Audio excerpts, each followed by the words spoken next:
Lunch Money, presented by FantasyGuru.com on Bettor Sports Network. You had to have a golden retriever, right? My favorite animal.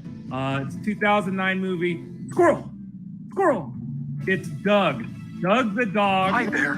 My name is Doug. My master made me his collar so that I may talk. Squirrel. Oh my gosh, Kyle. Have you seen the movie Up? No, I haven't seen it. I remember at the time being interested in seeing Up. It seemed to be my speed, but I never got around to it, Ray. There were a lot of bars that were open, usually in the evenings. So I couldn't get to the theater. Right. For Your Eyes Only is going to be at number 4. Roger Moore, look at that poster. What a beauty. I mean, that's an 8-year-old. You could stare at that all night.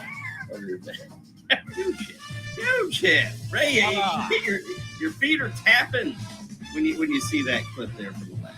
I'll take it from you guys. I haven't seen it. Gotta admit. What? Yeah. Ray!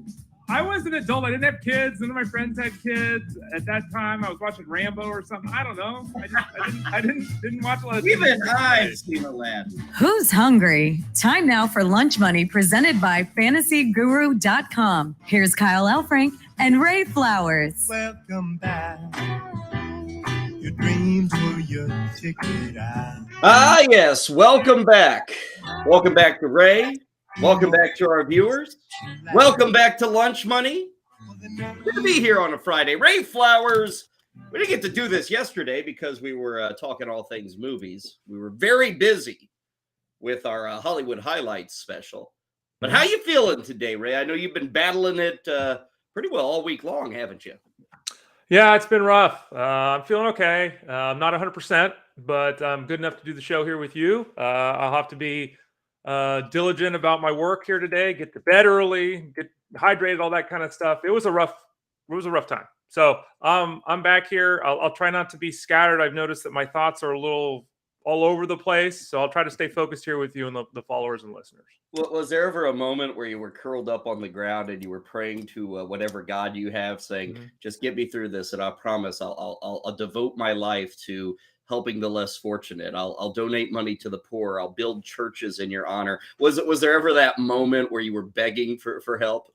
No, because I don't know if that works. And I always feel bad that if you wait until the moment of super need to ask, you should probably be saying thanks on a daily basis, which I don't do all the time. So I always feel a little hypocritical. But no, I mean, and for those people that were asking, it was not a drinking-induced event. There was no alcohol involved whatsoever. It was just a horrible time that we all go through in life, and it's about the worst thing you can have: headaches, stomach problems, all that kind of stuff. But when things are coming out from where areas they're not supposed to be coming out of, it's about the worst thing you can deal with. Yeah. Well, if you need to race away and take care of any business during the show, by all means do it. We don't want this to happen live on screen, Ray, and then it's on the internet. It's forever saved for posterity. So have a bucket if you need it, just in case, but being back with me for the first time in 3 or 4 days, you may need that bucket. I might. I don't think so. Okay. Yeah. Knocking on the wood here. You probably didn't see this. We actually did kind of pull off a pseudo replacement for you. Scott Engel joined us, and Ray, you and Scott kind of have the same look. He had a full gray beard. Yours is not as full. Scott was wearing a hat. You don't ever wear a hat. No. But there were people confused if it was Ray Flowers playing Scott Engel, and then they were even further thrown off when Scott pulled out his very famous Ray Flowers impersonation for Justin. Yeah, he's done that for a while now. It's pretty good. What did you think? Did he pull it off? He said he was rusty. It was okay. He hadn't done it in quite some time, so he even admitted that he wasn't in mid-season form for that impersonation. So okay, but we're happy to have you back. Happy to be talking sports. Happy to be hanging out for a few hours. I mentioned that Hollywood Highlights special. That is available on demand here with BSN. If you're wondering, you guys have on demand? Yes, we do. $2.99 a month. I think you can still get like the whole year for $30. And that allows you to listen to our show, specials, other shows, anything on BSN. It allows you to go back and take a listen if you miss anything. So we realize not everybody can be here at exactly 12 o'clock to 3 o'clock each and every day. So we do offer that on demand. So do check that out. Hollywood Highlights. That was a lot of fun. Ray did top 5 animal movies. I did top 5 James Bond movies. very pleased with my rankings. Ray, I think, is pleased with his. Ray, we have still more movie action coming up later in the show. It's Oscar weekend, as I'm sure you know. The guy who joined us in the special, Matt Fox, he's with Campus to Canton. Ray, he is also a bit of a film buff. And Matt's going to join us for a preview of the Oscars on Sunday night. Okay. I was looking at his page, Ray. He's got like a page devoted to his filmography. Ray, already he has seen over 160 films this year. This year! It's March 10th, Ray. 160 films. Ray, I bet I haven't seen 160 movies in the last 20 years. 30 years? Yeah. I couldn't believe that number. Last year it was over 700 for Matt. We all have hobbies, right? We all have things we do.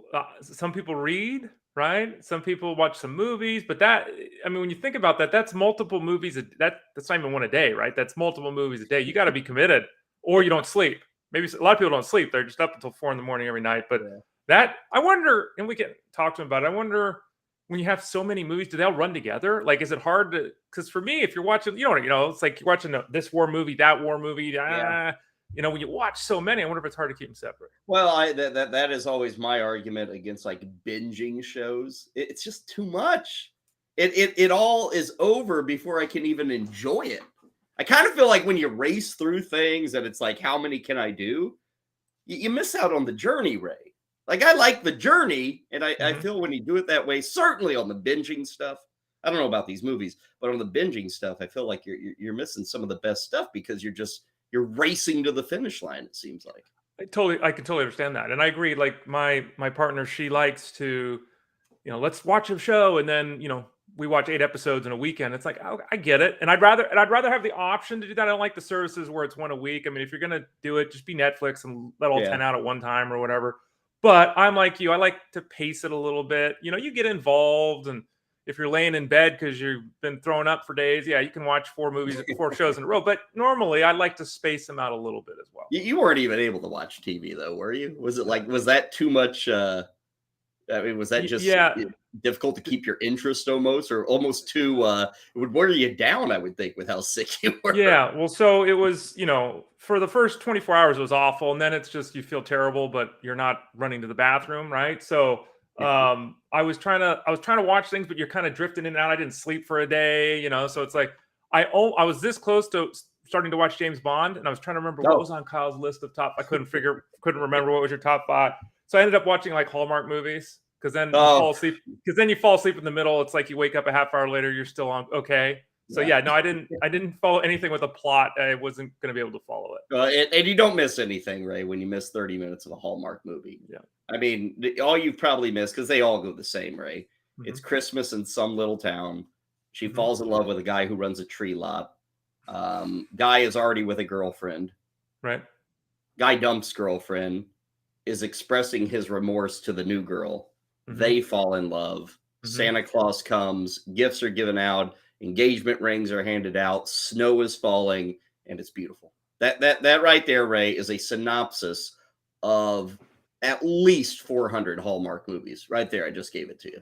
Yeah, I always love the final, the plot twist. There's 2 twists, right? There's always the almost kiss where the phone rings or they get hit in the head with the football or whatever.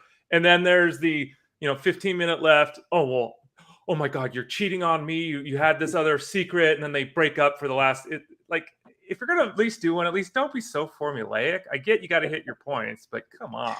No, that's a success of Hallmark. We should do a top 5 Hallmark movies. Oh, I'd be all about that. for our next Hollywood highlights. Yeah. I'll leave that one to you. I can't say I've ever made it through an entire one. I don't know. But we are going to talk some movies with Matt Fox. I almost feel like we're interrupting his movie watching, though. So we'll have to make it quick here on a Friday. Other than that, it's a lot of sports. And it's a lot of fun like we usually have on a Friday. Some of our favorite moments are on Fridays, so we'll make sure to do those. Great to have Ray back. We appreciate everybody jumping into the chat room as well, people commenting on the Hollywood Highlights special. So thank you very much for that. We begin with our lunch menu. And Ray, we begin with your first appetizer in days. You probably haven't wanted to think about food either in days, but now you have to do it. What is your appetizer for this Friday? My appetizer idea is basically what is a bargain? I've got a series of articles up over at fantasyguru.com. Bargains in the infield, the outfield, and on the mound. So there's 3 different articles. There's 45 players listed. I don't know what it is in the 3 articles. And the discussion point is basically around obviously bargains at the positions. But again, what really is a bargain? I think that, we used to call them, sleepers, and I hate the term. You and I have talked about it. Everyone knows my aversion to that.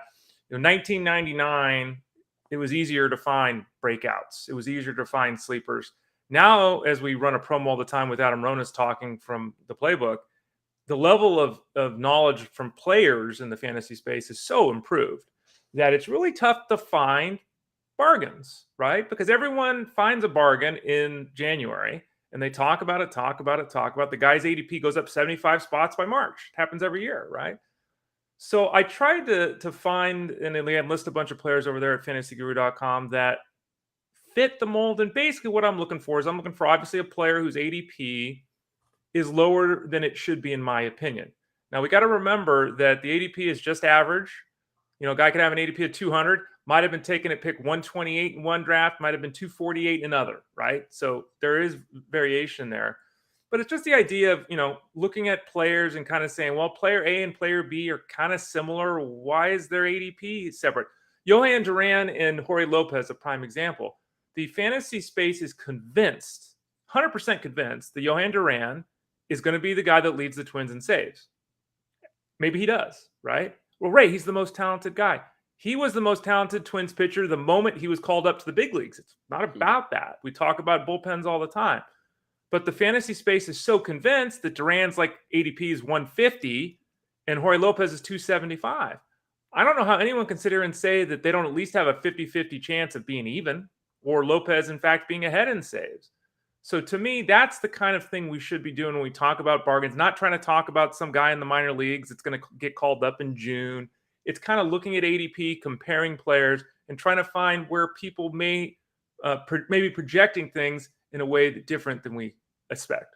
Yeah, and that ADP, Ray, we use it all the time. We're constantly talking about it. We reference the NFBC, I should say, and their kind of numbers.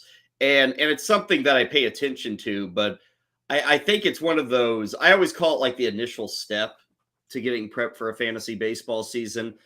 We do it here because, people are coming in, leaving. They don't have access to this stuff. They don't know where to find it. It's a shortcut to telling you, here's the value of the player. This is kind of what the public says, which I think is a good shortcut. After a while, to me, ADP is not all that important anymore.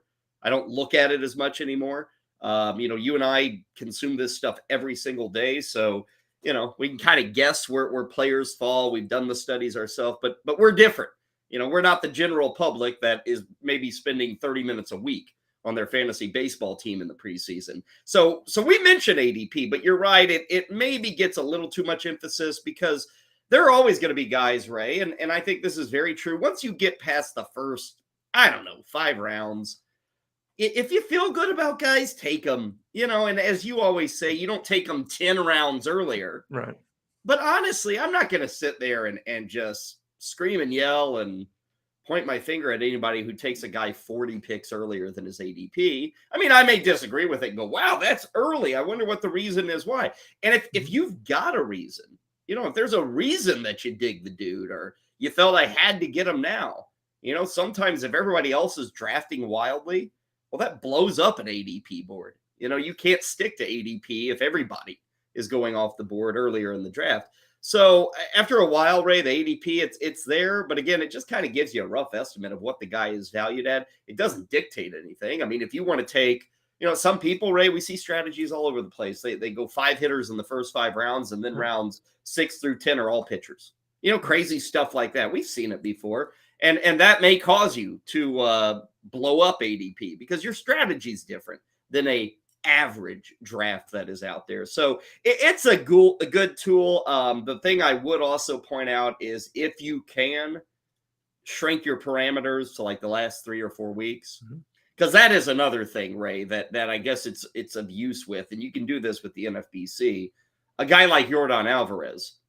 Right now, you look at his overall ADP, and you have all these drafts from December and January and February where he's going top 10. There hasn't been a drastic change with him, but right now he's going outside the top 10. So it's good to have that updated info instead of that backloaded info that's kind of changing the ADP. It is. And the NFBC is the ADP we use. Greg and Tom put on a great product. The people there care a lot. They try hard, all that stuff. I think it's the best resource for ADP. But we also have to remember what is ADP.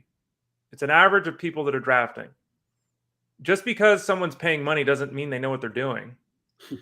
You know what I mean? I mean, let's be honest about that, right? That they got money to spend doesn't mean that they're better than the person playing in a home league that doesn't spend any money. Doesn't mean that.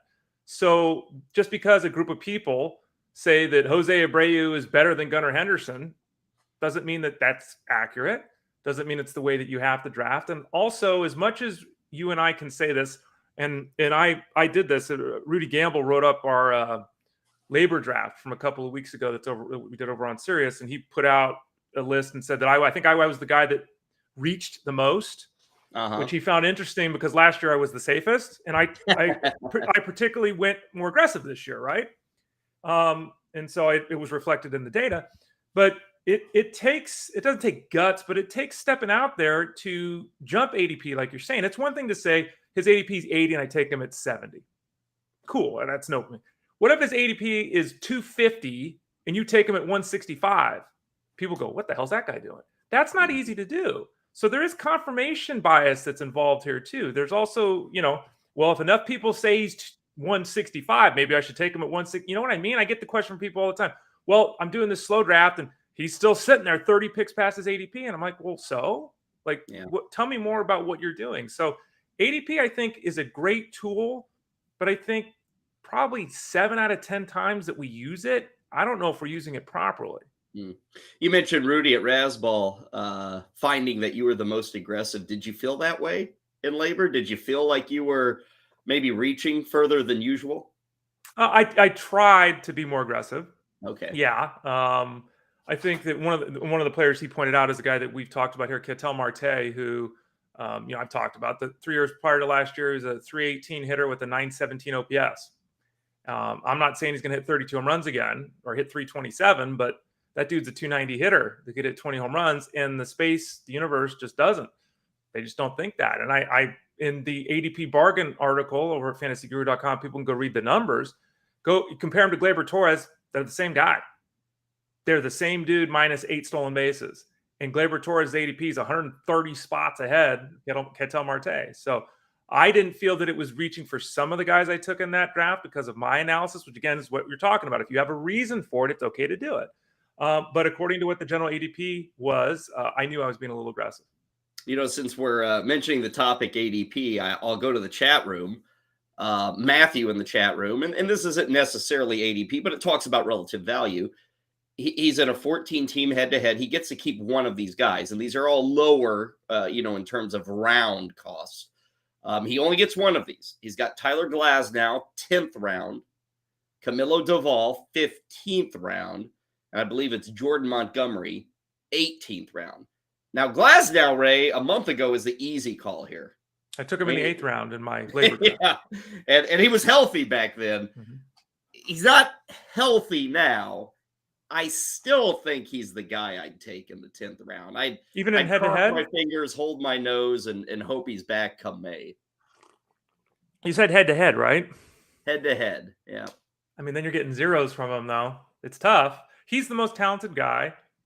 He's the potential Cy Young winner of the group, if we're being honest, right? Doesn't he also have the most risk? I mean, yeah. Like, you got to remember, he hurt his arm, and like we joked about when the injury happened this year, he hurt his arm last time with he's got an oblique issue. But when we were talking about that, we mentioned the fact that he hurt his arm and led to surgery, and he blamed not being able to cheat. The sticky stuff was the reason. He had to change his mechanics because he couldn't cheat with sticky stuff on his.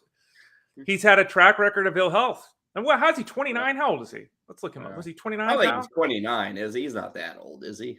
He's older than you think. He's been around an awful long time. Tyler Glasnow is 29 years old in 6 months. Wow. Right. In August he'll be 30. Yeah. So I would have never guessed that. Wow. Yeah, and he has one big league season of 90 innings pitched, and he's 29. I don't want to do it in a head-to-head. Really? Yeah, I don't. And Doval, and again, another guy I've written about, and this is in the article, just went up this morning, the pitcher one. Taylor Rogers is being way underdrafted. Mhm. Camilo Doval is the closer for the Giants.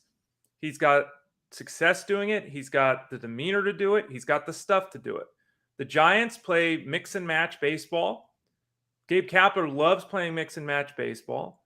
Taylor Rogers, excuse me, make sure it's the right Rogers you're drafting from the Giants. And they're both on the Giants. We They should. both are. Twin. Make sure you got the right T, Taylor.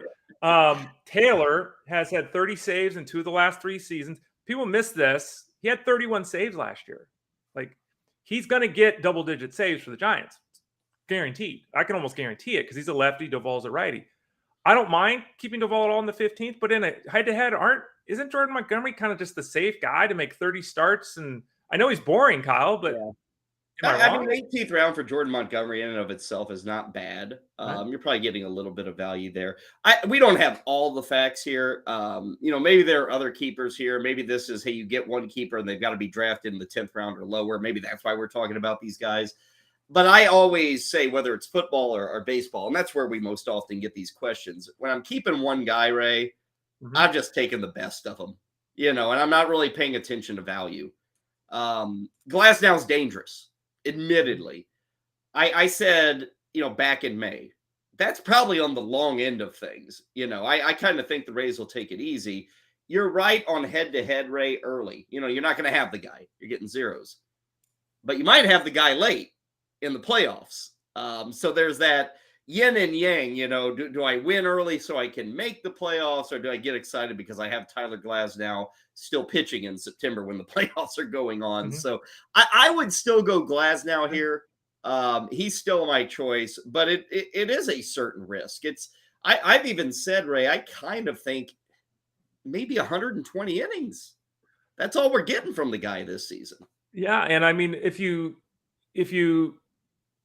play this out like we were talking about, he's never going to throw 170 innings this year. It wasn't going to happen. So in a head-to-head scenario where you obviously have playoffs involved, it's almost better to have this happen at the start, right? Because you don't want him rested in August or anything like that. Now, we have to assume he comes back healthy and all that kind of stuff, which is an assumption. You look at his track record, it's concerning. You also have to realize that, last year he threw 13 innings. So he was even 120 realistic. I think it is, but 13 innings last year. And, the year before that, he was 88 innings. And the year before that, he was 57 innings. Is the over-under like 100?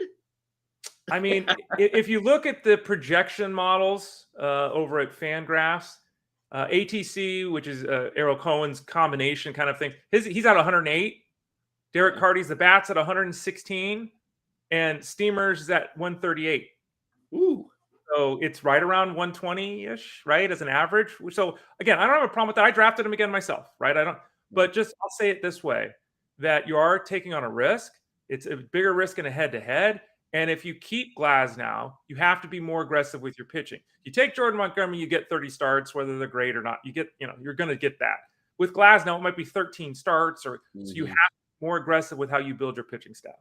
Appreciate the question there, Matthew, from in the chat room. I'm sure as we start to get deeper into this month of March and get closer to draft days, we'll get more of those. But send them in as you'd like, and we'll try to find the ones that most interest us in the audience and pass them along.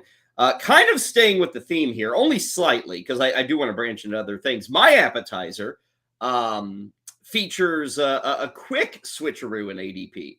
I was talking about a situation where if you go to the NFBC and their ADP, you can see all of their drafts in the ADP from way back in November to where we are today in March. It is worth shrinking down that little window, that little time frame from time to time. And today is one of those times. The situation with Carlos Rodon. Now, if you just go to the NFBC ADP right now, you're going to see Carlos Rodon is the 14th pitcher off the board. And that his ADP is 45. That's if you go with all the drafts from November to today. Obviously, the news has changed with Carlos Rodon. Ray, he's going to start the year on the IL. That's where he's going to begin the season. He's got a forearm issue. He's not even going to throw a baseball for the next 10 to 14 days. Rodon, in just the last 24 hours at the NFBC. His ADP at pitcher has gone from 14 to 30. His ADP overall has gone from 45 to 85. So we get that news that Rodon's being Rodon, and we see an immediate switch. So there's a perfect example of ADP. Doesn't help you much to look at Carlos Rodon and kind of guess where he's worth if you're going to include drafts pre-injury. Now you got to start including drafts post-injury. Those are the important numbers with Rodon. And my main point with him, Ray, the focus of this appetizer is we always hear this. Oh, they had injuries. Oh, my fantasy team would have been great except for injuries. You, whether you're the Yankees or anybody drafting Carlos Rodon or protecting Tyler Glasnow, you don't have that excuse. And right, if I'm a Yankees fan, sorry, no excuses here. You went out and got Frankie Montas when he had shoulder problems. You didn't care. Yep. You went out and made the trade anyway. Now Frankie Montas is hoping to pitch this year. You go out and give Carlos Rodon, what was it, 160 million? $62 million. Mm-hmm.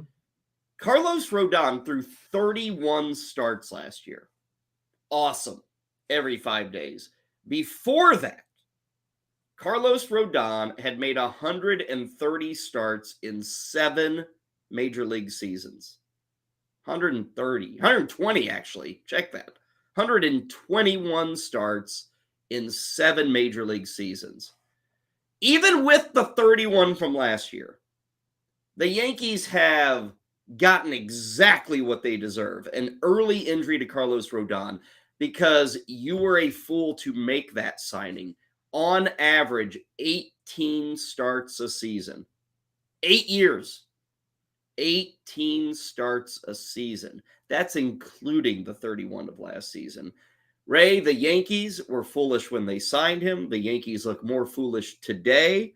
They will be lucky to get more than 20 starts, if even that, from Carlos Rodon this year. And it's why the Giants only gave him that 2-year deal with the opt-out, because they looked at it the same way. I mean, I'd say that, Kyle, last time he made 25 starts before last year was 2016. I mean, and, this guy, the last 2 years has been dominant. He's been one of the best left-handed pitchers in baseball, period. Okay. I've had a love-hate relationship with Rodon. I've been right more than I've been wrong, but the last 2 years, I'll take the loss, right? Because he's been great. But this was always going to happen, right? And it was. And this is why it's so difficult to rank a guy like Rodon, because it's like, even if we say he makes 27 starts this year, like we split the difference between the last 2 years, and it's 200 strikeouts, over 151 innings, and 13 wins. It's like, that's a really good pitcher. But I think the real question now is, what do you do? If you've had your draft, there's nothing you can do. But if you're drafting this weekend or moving forward, what do you do? And I'm having a hard time with this, because I've got him right around that 30th spot at the SP over at fantasyguru.com too. I don't know if it's low enough. I've got him right around Kershaw and Musgrove, these kind of guys that were a little uncertain. But in the case of Rodon, like Musgrove hurt his toe, and that can jack everything up, and we've talked about that. But Rodon, it's his arm again. It's always, it's never inconsequential with Rodon. It's always and let it be said, Ray, this injury usually doesn't turn out well. It's not like you sit down and take it easy and you're back in 3 weeks, Yeah.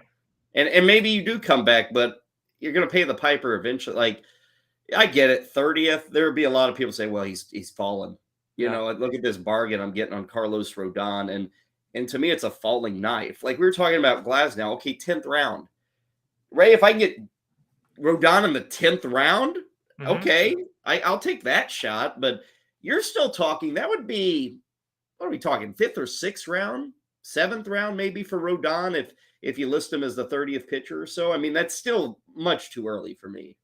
Yeah, and they're saying it's not his UCL. Okay, let's accept that that's accurate. That it's not his UCL. He's not going for Tommy John's. Okay, fine. They're shutting him down for 7 to 10 days. The problem with that is he throws the first day back. It doesn't feel right. They shut him down for another 7 to 10 days, right? Because again, they've got a 6-year contract with all this money invested, and they can't afford to push him at this point. They know his track record. Then he comes back, and he's throwing 93 instead of 96, so they still play it. he misses April, boom, it's gone, right? That to me is not crazy at all. That's not even really banking in a bunch of setbacks. That's just very likely to happen, right? So now we're down to 25 starts, absolute top of the mountain. What are the odds that happens? His track record said no anyway. Now we're starting with an injury. So, yeah, I mean, I'm not drafting him. Yeah. I mean, He's off I my don't. list. I'm Yeah. not touching the guy. And, Yeah. you know, well, Ray, you drafted Tyler Glasnow. I drafted a healthy Tyler Glasnow because I had a plan. That's the way my team, I went all offense. I had a plan that I enacted. You can still draft Rodon, but remember, if you do, you have to have a plan. You can't just take Rodon and then wait and have your next starting pitcher be Charlie Morton. You need to make a plan, whether that's attacking offense, whether that's building your bullpen, whatever it is. You have to have a plan because in the case of Rodon, you can't. I would throw that same 120 inning. Let's say he throws 120 innings, right? If he throws more than that, fantastic. But do not draft Carlos Rodon expecting him to make 28 starts and throw 165 innings this year. It's not going to happen. I just think history says this is going to end up ugly for him. And again, the Yankees they can't shed a tear here. They signed up for this. Yep. I mean, they should. I know they're not idiots. I mean, they look like it today, but they're not idiots. They know what Rodon is. They know the risk. But it's just wild to me, Ray, and I know you get upset with injuries all the time. It's very wild to me that, you know, you hand out a 6-year contract, you're forking over a guaranteed $160 million. All these guys go through physicals, right? You know, we saw it with Carlos Correa. And it's like, you don't see this stuff with Carlos Rodon? Like, you tell me Correa's ankle is such an issue, but Rodon's arm isn't? Like, Yeah. and I don't know, Ray, with pitchers, I guess you're always crossing your fingers and hoping. And I don't know how intrusive these medicals are. You know, I would think it's fairly intrusive. Like, I'd be doing a full body MRI scan. You know, that's what I'd be doing. Maybe they don't. I don't know. But like with Rodon, Ray, it's not like this just happened overnight. I mean, this guy's got a history. You can't tell me you looked at his left arm and these signs weren't there back in December. I don't know. Like, that's always something that keeps me guessing is why was with this guy, with this track record, like you're checking him out head to toe and you don't see this 3 months ago? Well, I think that you run into the problem of someone's going to pay this guy. Do we take the chance? I mean, that's oftentimes what it comes to. Teams know this, right? Everyone knows it with Carlos Correa too. Their doctors say, well, I think he can hang on. Okay. You know, it's like you have to make the decision as an organization.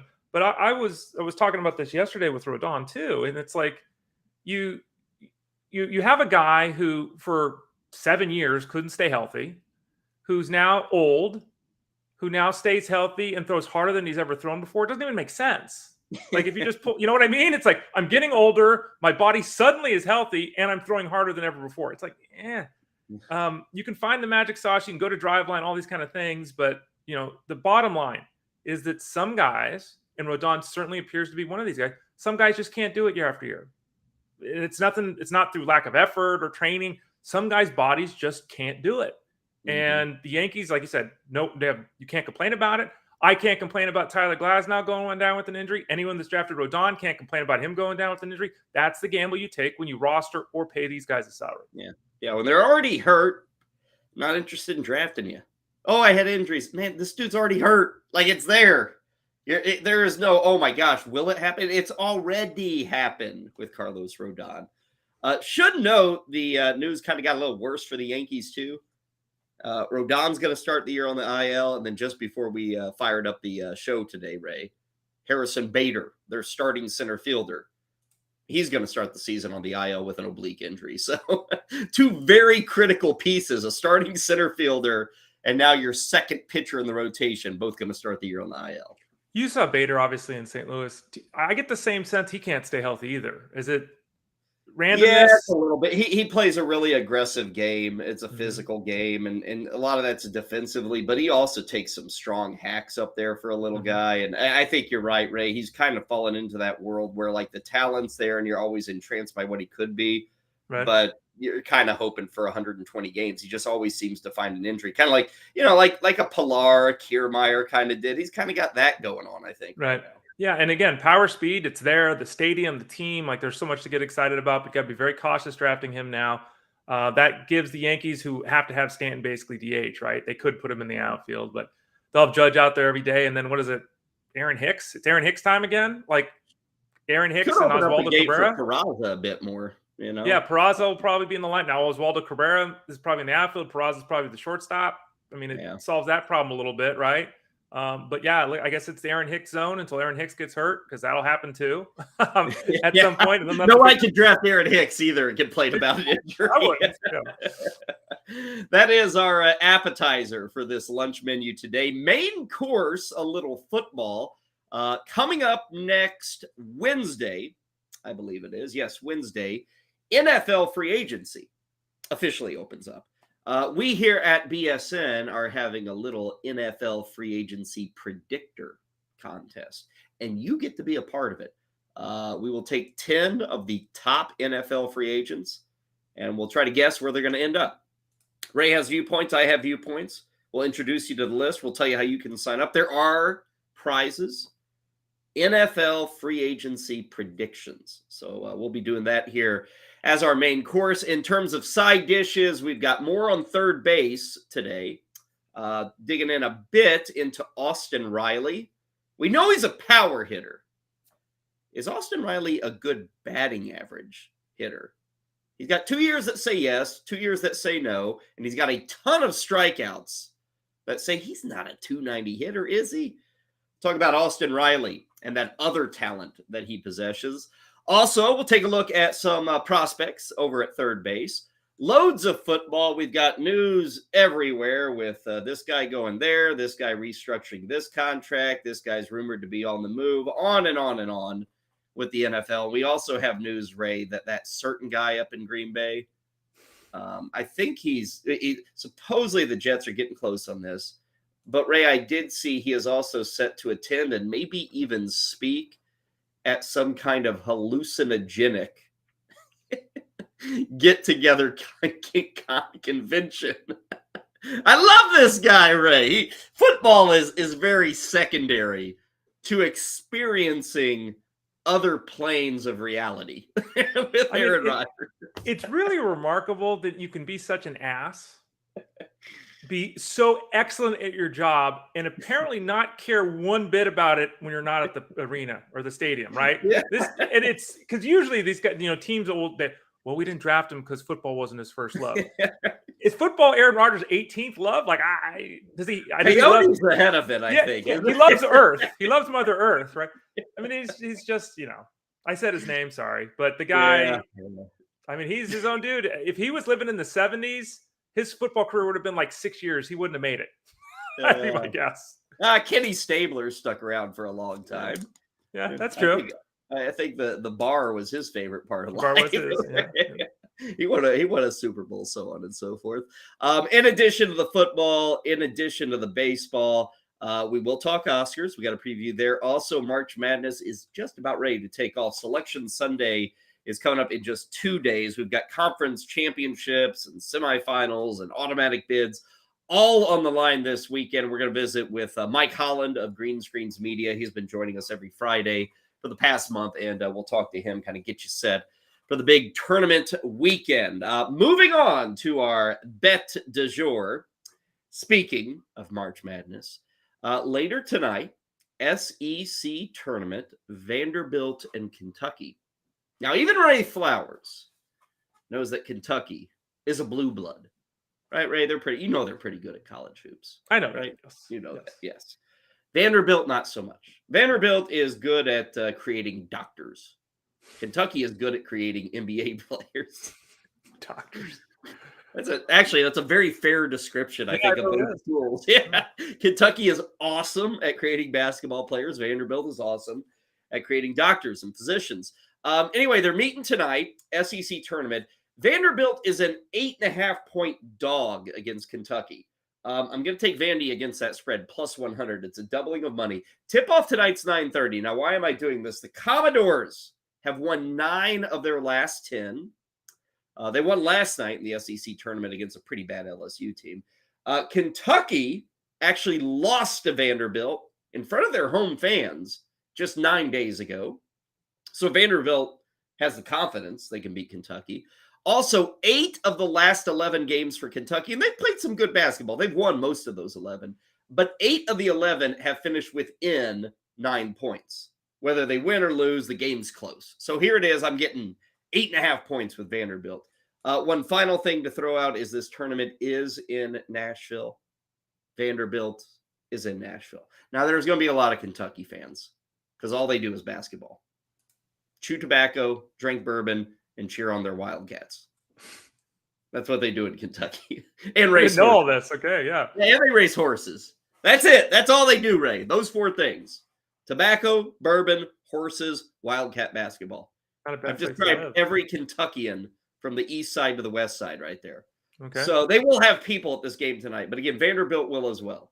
Vanderbilt doesn't have quite the traveling circus that is a Kentucky fan base. But they don't have to travel very much. They're in Nashville. So it's kind of a home away from home, if you will, for Vandy. So that game, 9:30 tonight, taking Vandy as the 8.5-point dog. Dessert for today, one tourist destination is telling tourists to get lost. We'll tell you which city is no longer welcoming tourists with open arms. Finally, Ray, drink special.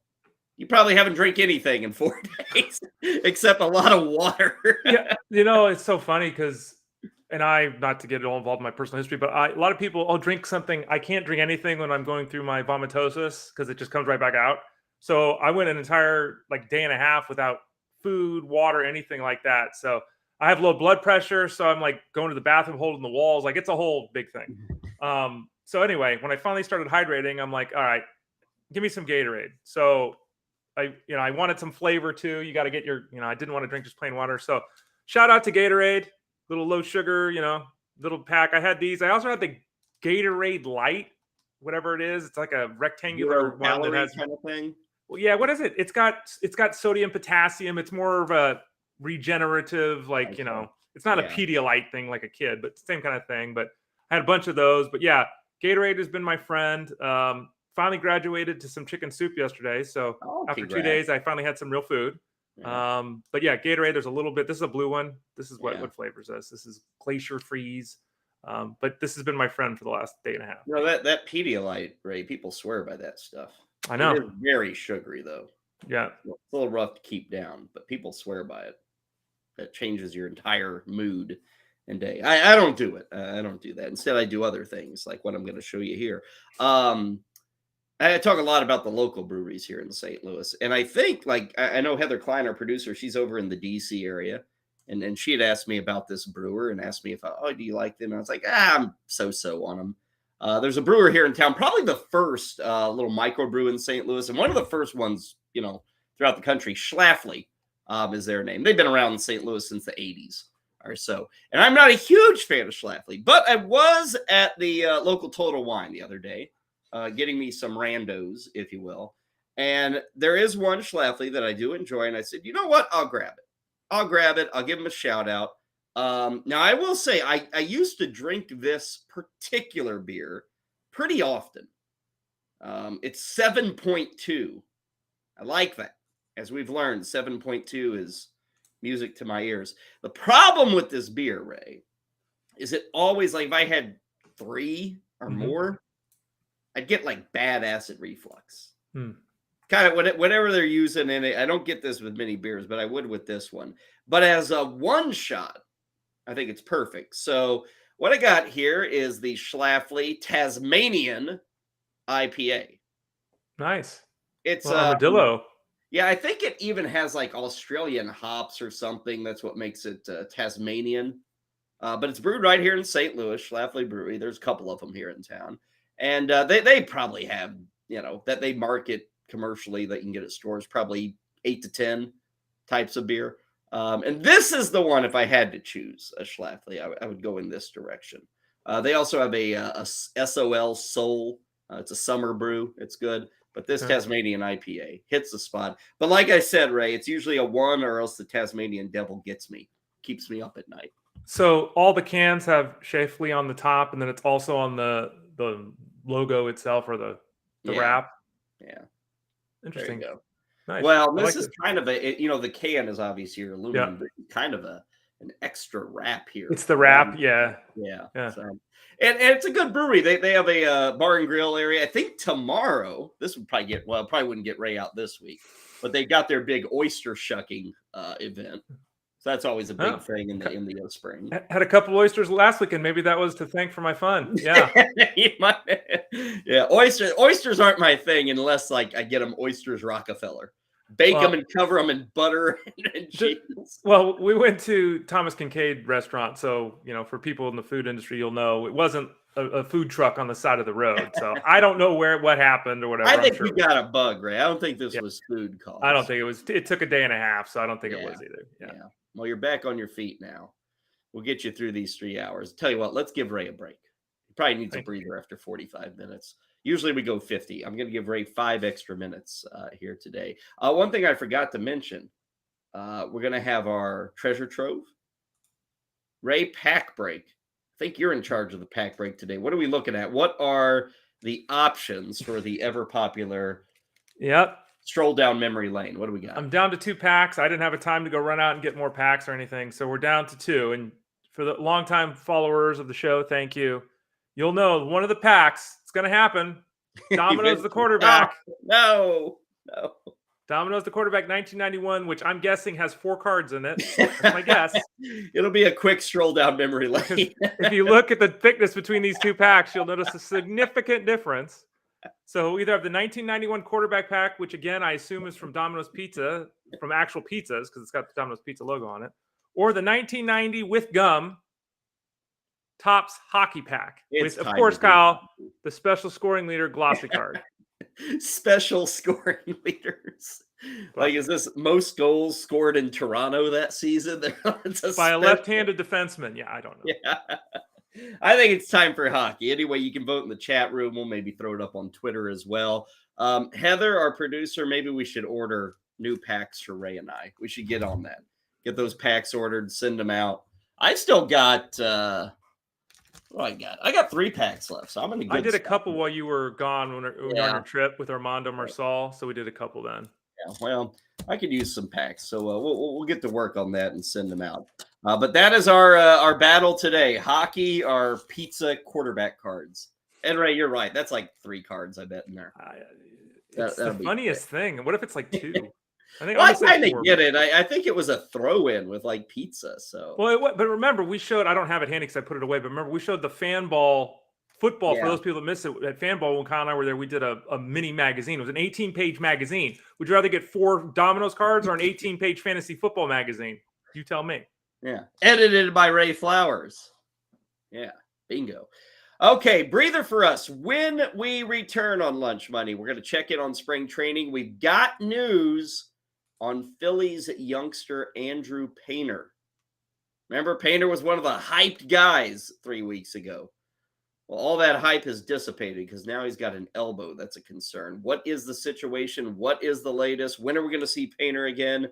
We'll tell you next right here on Lunch Money on BSN.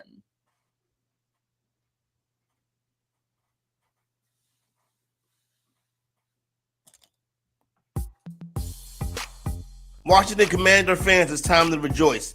The day you've been waiting for seems like it's finally on the way. And you know what day I'm talking about. No, not the next time you have a parade down Constitution Avenue. That's still years away. But the day you get to say goodbye to the man who has owned that franchise since 1999. It's Daniel Snyder. You know it well because he's been the worst owner in sports in the 24 years he's owned that football team. That once proud franchise, the Washington Redskins, the Hogs, the championships, Doug Williams, Joe Gibbs. Now what you have left behind? Memories of Albert Hainsworth. How'd that work out? Horrible free agent signings, not to mention the scandals. Just this past 18 months alone, the horrible reveal of the Commanders' team name when everybody knew who it was the day before. Oh, that Sean Taylor statue, that gimmick, that joke. How about the touchdown celebration of the mascot, the Tutty? That was horrible. You keep getting in your way, time and time again. The best thing you had for your fan base this offseason was hiring them an offensive coordinator. And now the later scandals, financial misconduct, all these things you got going on. Yet you want Roger Goodell in the NFL to look the other way while you negotiate yourselves a team on your terms. It don't work like that. Only person you've really got on your side is Jerry Jones, and it's not going to be enough. So go ahead, Daniel Snyder, do the right thing. Sell the team, going about your business. Don't worry about this no more. The fan base deserves better. You've done a lot to tear this situation down. It's just time to walk away. Don't try to negotiate your own terms. Do the right thing and give the Washington, D.C. natives, give the people inside the Capital Beltway their team back. You can find more contents like this at Bettor Network on TikTok, Instagram, Twitter, and YouTube.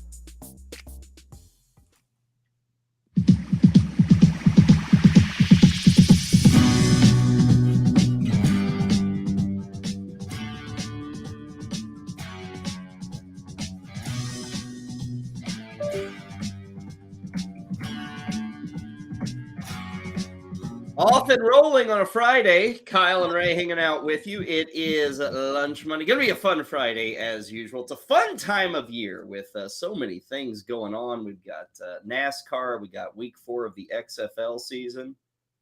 Got all this March Madness going on.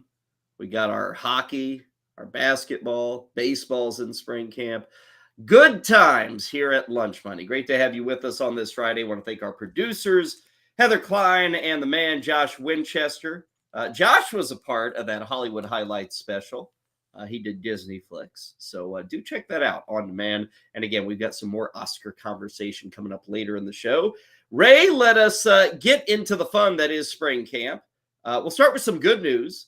Looks like Jake DeGrom is aiming to make his spring debut on Monday. So all of us will cross our fingers on that.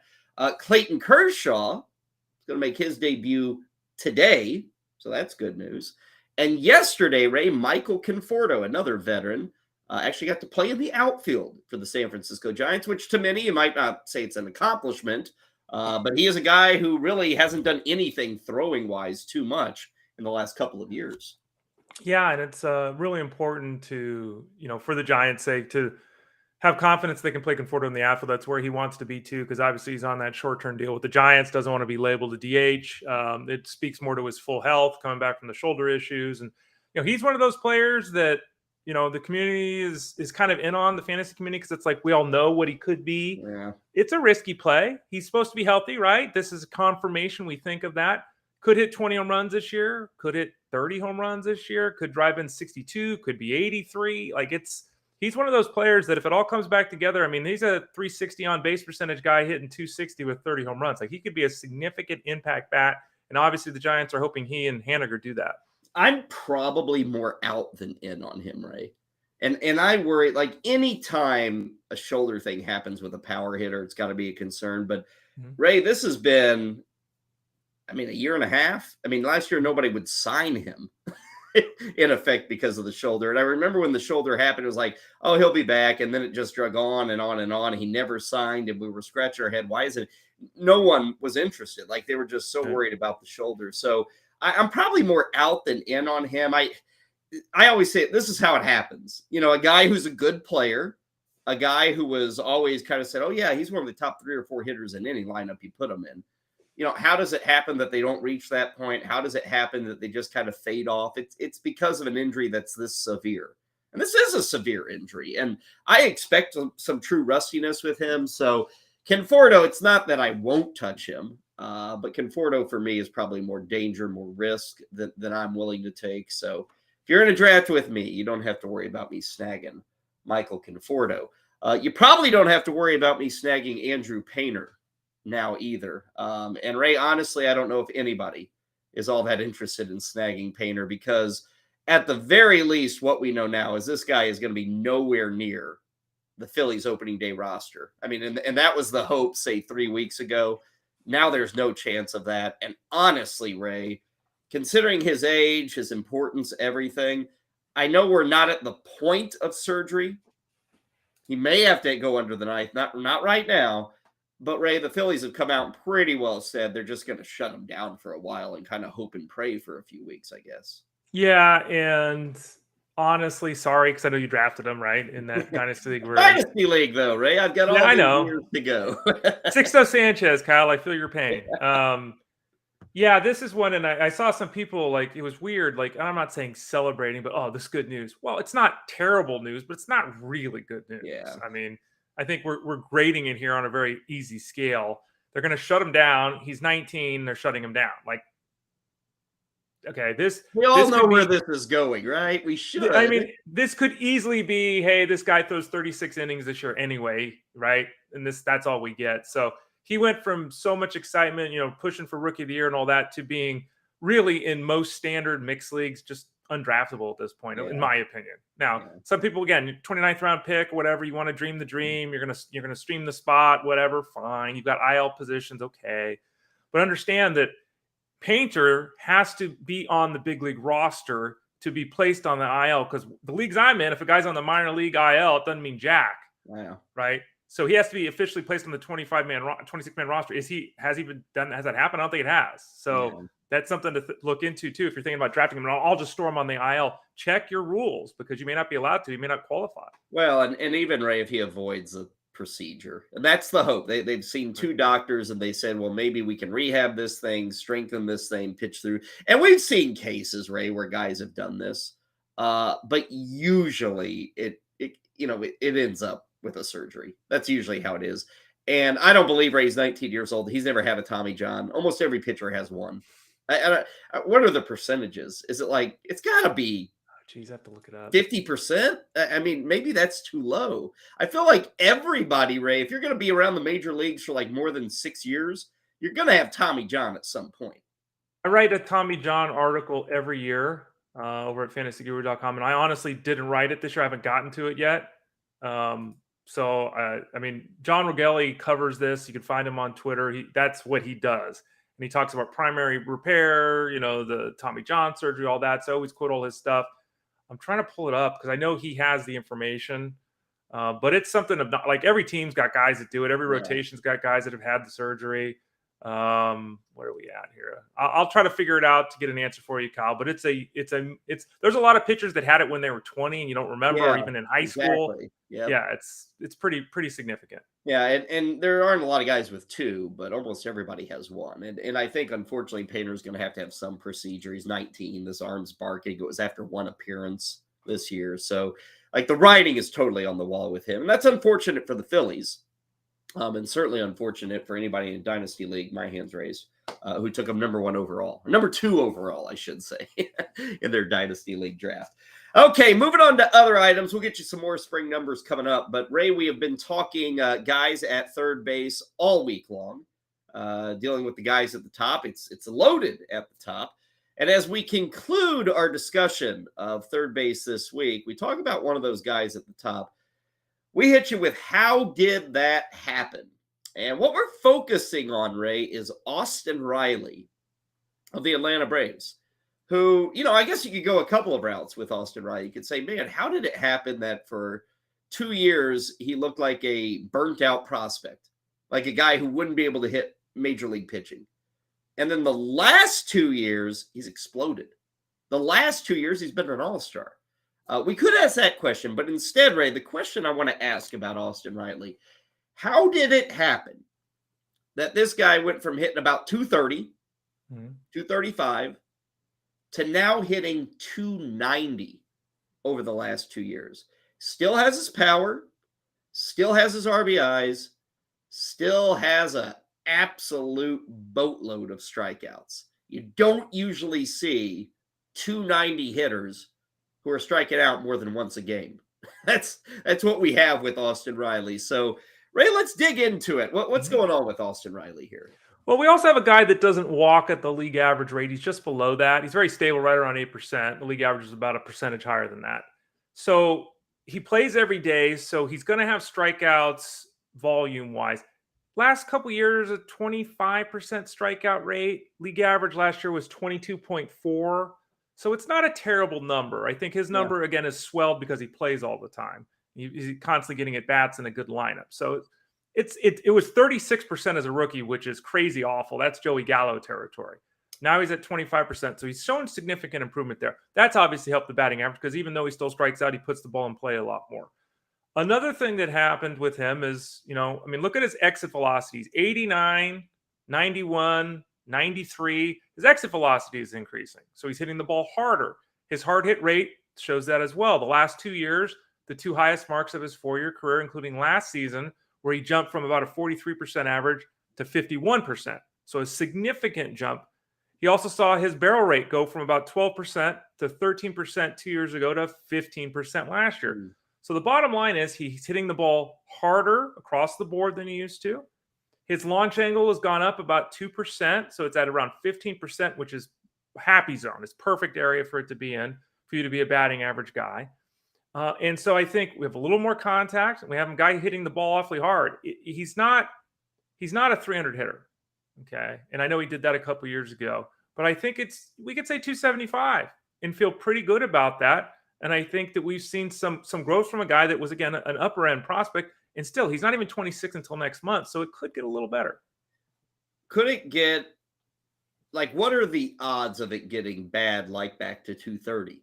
Because again, Ray, you usually just see 170 whiffs and you say, wow, if he hit 285 last year, I'm not really going to expect that. His BABIP 2 years ago was about 370. Last year, it dropped to about 315, which, those BABIP numbers are warranted because of what Ray just talked about. When he makes contact, he hits the hell out of the baseball. I mean, that's really what you say with Austin Riley. When he makes contact, sure, his BABIP's always going to be high as long as he's hitting it this hard. But I bring up this idea, Ray, of what if it falls back into the 240s, let's say. Because if he falls to 240, you're still going to get home runs and you're still going to have ribbies and runs. But there are no stolen bases here to kind of cushion a fall. And if the batting average is now 50 points lower, is he truly a star at the position, I guess would be the question. I think that he's got a couple of things going for him to suggest the batting average won't fall back. Again, he's aging into his prime of his career. He's in a great lineup. He's comfortable there. I think that if you look at his batted ball profile, his ground ball and fly ball rates are very stable the last 3 years. So there's not been a lot of change. He's not one of these guys that hits everything in the air. His fly ball rate the last 3 years is about 37%. League average is about 36.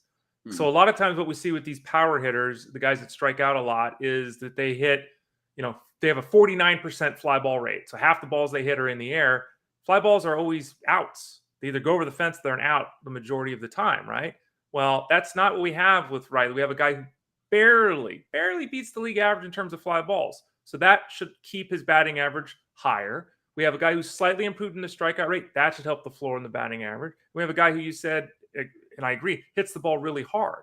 So I think the floor, like a bad season for him, is probably 258, 260. Like, I think that's the floor here. I don't think it drops down to the level that you threw out there as a possibility that he's been at before. And I legitimately think that you put it all together, and if you said he hits 275 last year, basically matching what he did last year, I'm very comfortable with that. Yeah, all the power numbers should hold steady. He's one of the best power hitters in baseball, so you shouldn't have any concerns there. But that batting average is kind of what can keep him in that upper echelon with the Machados, with the Jose Ramirez.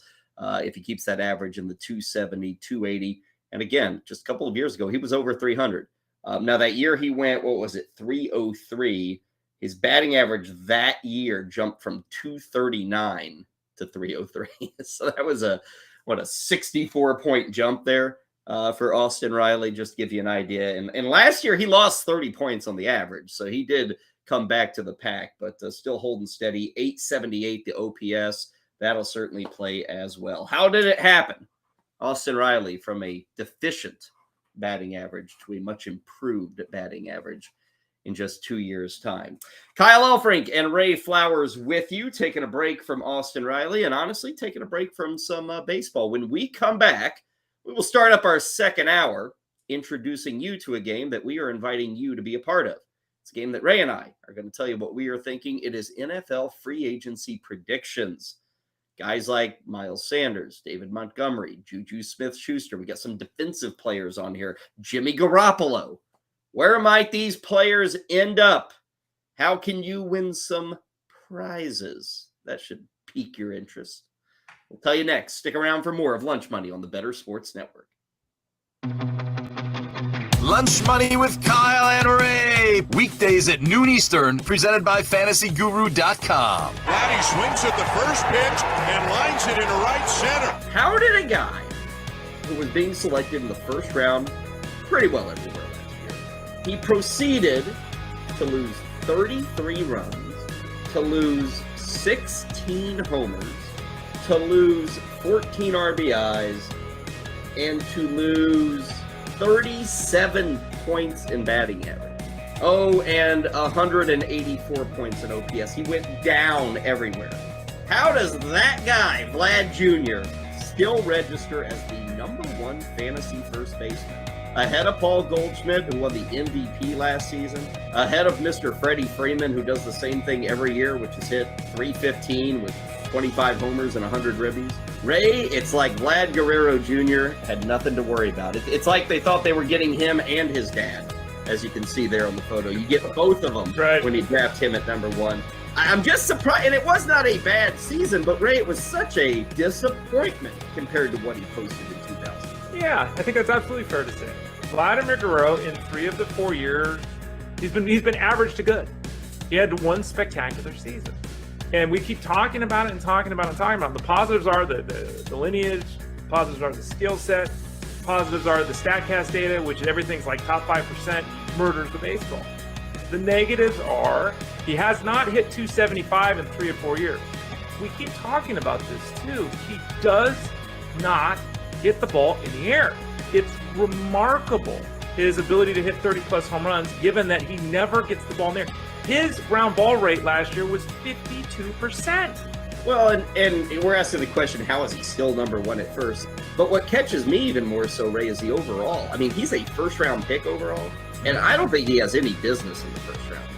I look at his profile, and there are so many guys going behind Vlad that just have business in the first round that deserve to be there. Freeman, Machado, Bichette, Rafael Devers, I think maybe Pete Alonso. You put Austin Riley ahead of him. If he gets 310, 30, 190, he's a first rounder. I think the play with Vlad is the batting average because he hits the ball monstrously hard. I could see him hitting 320. Can you hit 320 with a 52% ground ball rate? You can, but it helps if you're athletic and fast. And yeah, exactly. And I get it. His hit tool's strong, Ray, and he's good. It's funny his ground ball percentage is that high because on the occasions when I get to watch Blue Jays baseball, I don't see it. I see him hit the ball. And it's not really grounders. I'm surprised the number is that high. It feels like he stings the baseball, but I guess there's just no lift overall in his game. It's just a little tweak to his swing that could really lead to that growth back toward where he was in the home run column. And I think people, he's done it. This is not hypothetical. He did it 2 years ago, and he's still just 23. Make bets and follow your fantasy team while you buy, sell, and trade collectibles in real time. Only on Bettor Sports Network.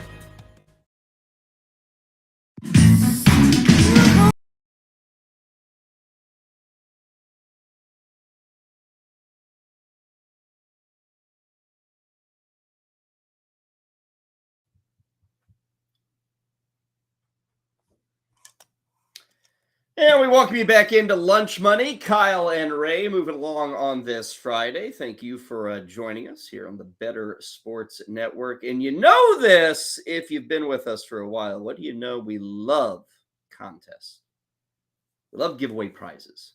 We love to remind you that we've got like an arsenal, like an unlimited, well, not unlimited, a near ceaseless, how about that? A near ceaseless backlog of options for you when it comes to autographed helmets, jerseys, photos. All that stuff is in the Bettor Sports shop that you can find at bettorsports.com. Now, of course, that stuff costs money, but we like to give you free money to use in that shop. And coming up is NFL free agency. So we and the powers that be thought, let's have a little fun with NFL free agency. Everybody loves to play the game, whether it's their team or the NFL at large. So-and-so is going to end up here. This guy's going to get signed here. He's going to change the outlook for that team. Well, we said, okay, let's choose 10 free agents. Free agency starts up next week.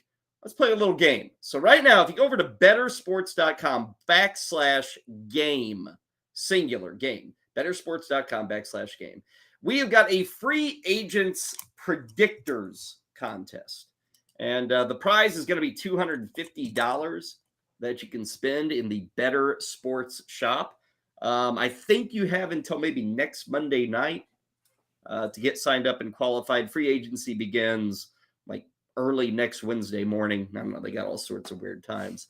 Ray, free agency overall, before we get into this list, it's so-so this year. And sometimes we get confused. Oh, that was a great year for free. Last year we had like a lot of trades that were really shocking and surprising. Right. And I feel like the trade market has almost become more alluring to the offseason. Free agency, not so much. And again, we're kind of in a spot where a lot of good defenders are out there. There's a few good offensive players. There's not much at wide receiver. Quarterback is, Jimmy Garoppolo, and then you got the franchise tag with Lamar Jackson. You have Aaron Rodgers in the trade market, but really it's just kind of Jimmy G. Tight ends are okay, running backs are okay, but as usual, the defensive guys are probably more available than the offensive guys this offseason. Yeah, I'm admittedly knee deep in baseball analysis, so I haven't checked out in depth the free agent market. And I say that because my assumption through my brain that's foggy from my illness is the last year and a half, year plus 2 years, you're right about the trade market being so more influential in the fantasy game and in the NFL than it normally is. And I don't know if that's just because of the lack of free agents or if it's because, again, there's more of the trading. My data banks tell me it's more of the trading front, which we didn't used to see in the NFL. I find it really interesting, and you've known me for a long time, like the whole let's guesstimate where these guys are going to go. Like I didn't do that when I was 10 years old. Maybe I'm the weird kid. I waited until they signed somewhere, and then I got excited. But I know everyone likes to talk about it. It's just not. Well, now you're paying, instead of being 10 years old, Ray, and having no game to win, now you're paying for $250. Well, that's different. Yeah. Now we're talking about cold hard cash. But I think the trade market has become super interesting in the NFL, whereas the free agent stuff, Yeah, really for the entirety of the NFL, Ray, the trade market was nothing. Nothing. Yeah. Only in the last, I always say the watershed moment. I don't know if you feel this way, but I feel like it was when Trent Richardson got traded from Cleveland to Indianapolis mid-season or right before the deadline. And Trent Richardson was like a number 3 overall pick. He'd had a couple of years, I think, with Cleveland. And kind of out of nowhere, Ray, an in-season trade of a starting running back. And I remember when that happened, like, whoa, that's surprising. The NFL doesn't do this. And really, ever since that point, not only in season with the deadline, we see trades, but man, the offseason, that's kind of where the action is trades. And it's like giving away 4 draft picks, and you see Devontae Adams leave Green Bay. You see DeAndre Hopkins get traded. Stephon Diggs gets traded. Deshaun Watson trade. It's like crazy, the trade market. But I always go back to that Trent Richardson moment. And again, I haven't studied this. I can't dispute what you're saying. I don't know if that's widely accepted or not. Makes sense. Trent Richardson, by the way, got traded and then it went to pot, right? Yeah, he totally did nothing. Yeah. But no, it's an interesting because we used to have, we had the NHL trade deadline. We had Paul Bruno on. And we talked about that. They kept making trades all the way up to the last minute. It was like the baseball scenario. But it's a cyclical thing. There have been years where baseball has been insane because I do the draft day diary. It's insane with the amount of trades, and other times it's kind of boring. So kind of cyclical. And some years the draft is about defensive players, offensive players. Sometimes the trade market, same thing. That's just how we deal with it. It's cyclical. And everybody always knows the trade deadline. We never know the trade start line, do we? Like, when can we now trade again? Maybe it's the day after the World Series. I don't know. Maybe it's the day after the Super Bowl. I know they have league yearly start dates, so maybe that's when the deadline is done and the start line of trades begins. So I don't know when that is. I was just thinking about it, though, that everybody knows the deadline. Anyway, free agency is what we're concerned with. Middle of next week is when it starts. Now, again, 10 names on this list. And again, go to bettorsports.com/game. bettorsports.com/game. Ray, I thought we'd throw out a few of our guesses on these guys, starting with Jimmy Garoppolo. I guess we can finally say it's not going to be San Francisco. I don't think he's coming back. We should note Brock Purdy had his surgery today. I guess Purdy, Ray, we got a shot for week 1. Is that kind of what we're guessing? Yeah, they're saying that he had surgery on his elbow. It was a UCL repair with an internal brace, which is not the full Tommy John surgery. So this is the better option of the two in terms of recovery period. The estimate of 6 months is doable now if everything goes according to plan. You got to remember too, it's different throwing a football than it is throwing a baseball. Football, you're much more about your forearm. Baseball, there's much more about your elbow. So it should aid him with the ability to be ready for week 1. That's the hope at the moment. So Purdy rehabbing a season ender, Trey Lance rehabbing a season ender, and Jimmy Garoppolo, who you just saw, he's rehabbing a season ender. Ray, there seem to be 2 spots for Garoppolo. It's like Houston's kind of the favorite. I kind of thought Carolina early on, but now I'm kind of thinking, they're just going to draft a guy. I'm actually going to go with Las Vegas as the spot here. And I just think Houston and Carolina will do drafting of QBs, and they'll get a cheaper bridge to that rookie quarterback because these guys are expected to start, in year 1, year 2. I think Garoppolo's going to the Raiders. Jimmy G, back with his old Patriots coach, Josh McDaniels, put me down for Garoppolo to Vegas. So interesting. They had Derek Carr, who started his career in the Bay Area. They were going to get Tom Brady, who's from the Bay Area. And now you're predicting that they get Jimmy Garoppolo also from the Bay Area. So the Raiders have moved to Las Vegas, but they can't get out of Oakland. I went with Houston as my guess because of Rebecca Ryans and, the connections there. And I think, and there's been reports suggesting this, that, he would be kind of the bridge quarterback. You sign him to a 2-year contract. He's a starter for 2 years, and whoever you have, you develop, and they don't play this year. And then next year, halfway through the year, they take over kind of thing. They get mentored. But the idea that he goes to the Raiders does make sense too on paper. Yeah. Well, and the Raiders still have Adams. They still have Jacobs. They still have Renfro. They still have Waller. They don't have a QB. So I think Garoppolo is really important for them. So I think they will definitely go in that direction. Next name I wanted to hit on, I don't know if he's the best defensive player. It depends what you're looking for. But certainly he is a guy who on the D line kinds of shines. Philadelphia has a load of free agents. One of them is Javon Hargrave, who I think had 11.5 sacks last year. Ray, my prediction on Hargrave is that he goes nowhere. He's staying in Philly. And again, they've got like well over 10 or 11 contributors that are free agents.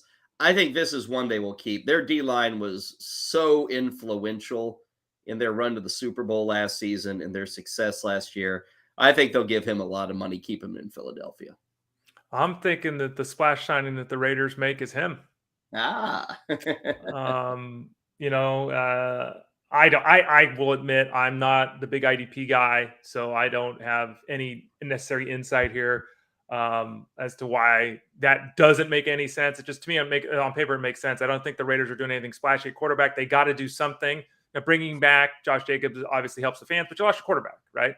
You can make the signing of Hargraves. You can say, look, what we're doing to the defensive side of things. Yeah, we have a little weakness on offense, but we're bolstering the defense. He and Crosby are going to be this great duo that are going to be able to get after the quarterback. That's my guess. How about his teammate Miles Sanders? Now, I'll be honest with you, Ray. Running backs are tough. Yeah. They're really tough because it's like, which teams are actually going to spend any money for these guys? Do these guys go to places where they get to be the guy, or do they be split guys? I struggled. We have both Miles Sanders, and I also think David Montgomery. Both these guys are on the game. They're on this list at bettorsports.com. With Sanders, Ray, I kind of think wherever he goes, it's more of a split thing, kind of like you had in Philly. I don't think anybody's willing to say he's our guy. I'm going to land with Arizona, of all places. Their new head coach obviously comes from Philly. They've got James Conner, but I think Sanders could be an influential part, too, of that offense. They might be moving on from DeAndre Hopkins. They're probably not going to have Kyler Murray for the beginning of the year. They might be more run-heavy than we're used to seeing. Beyond that, we've seen that Sanders can be very successful with a running quarterback. We saw that in Philly. So I'm going to go Miles Sanders to Arizona.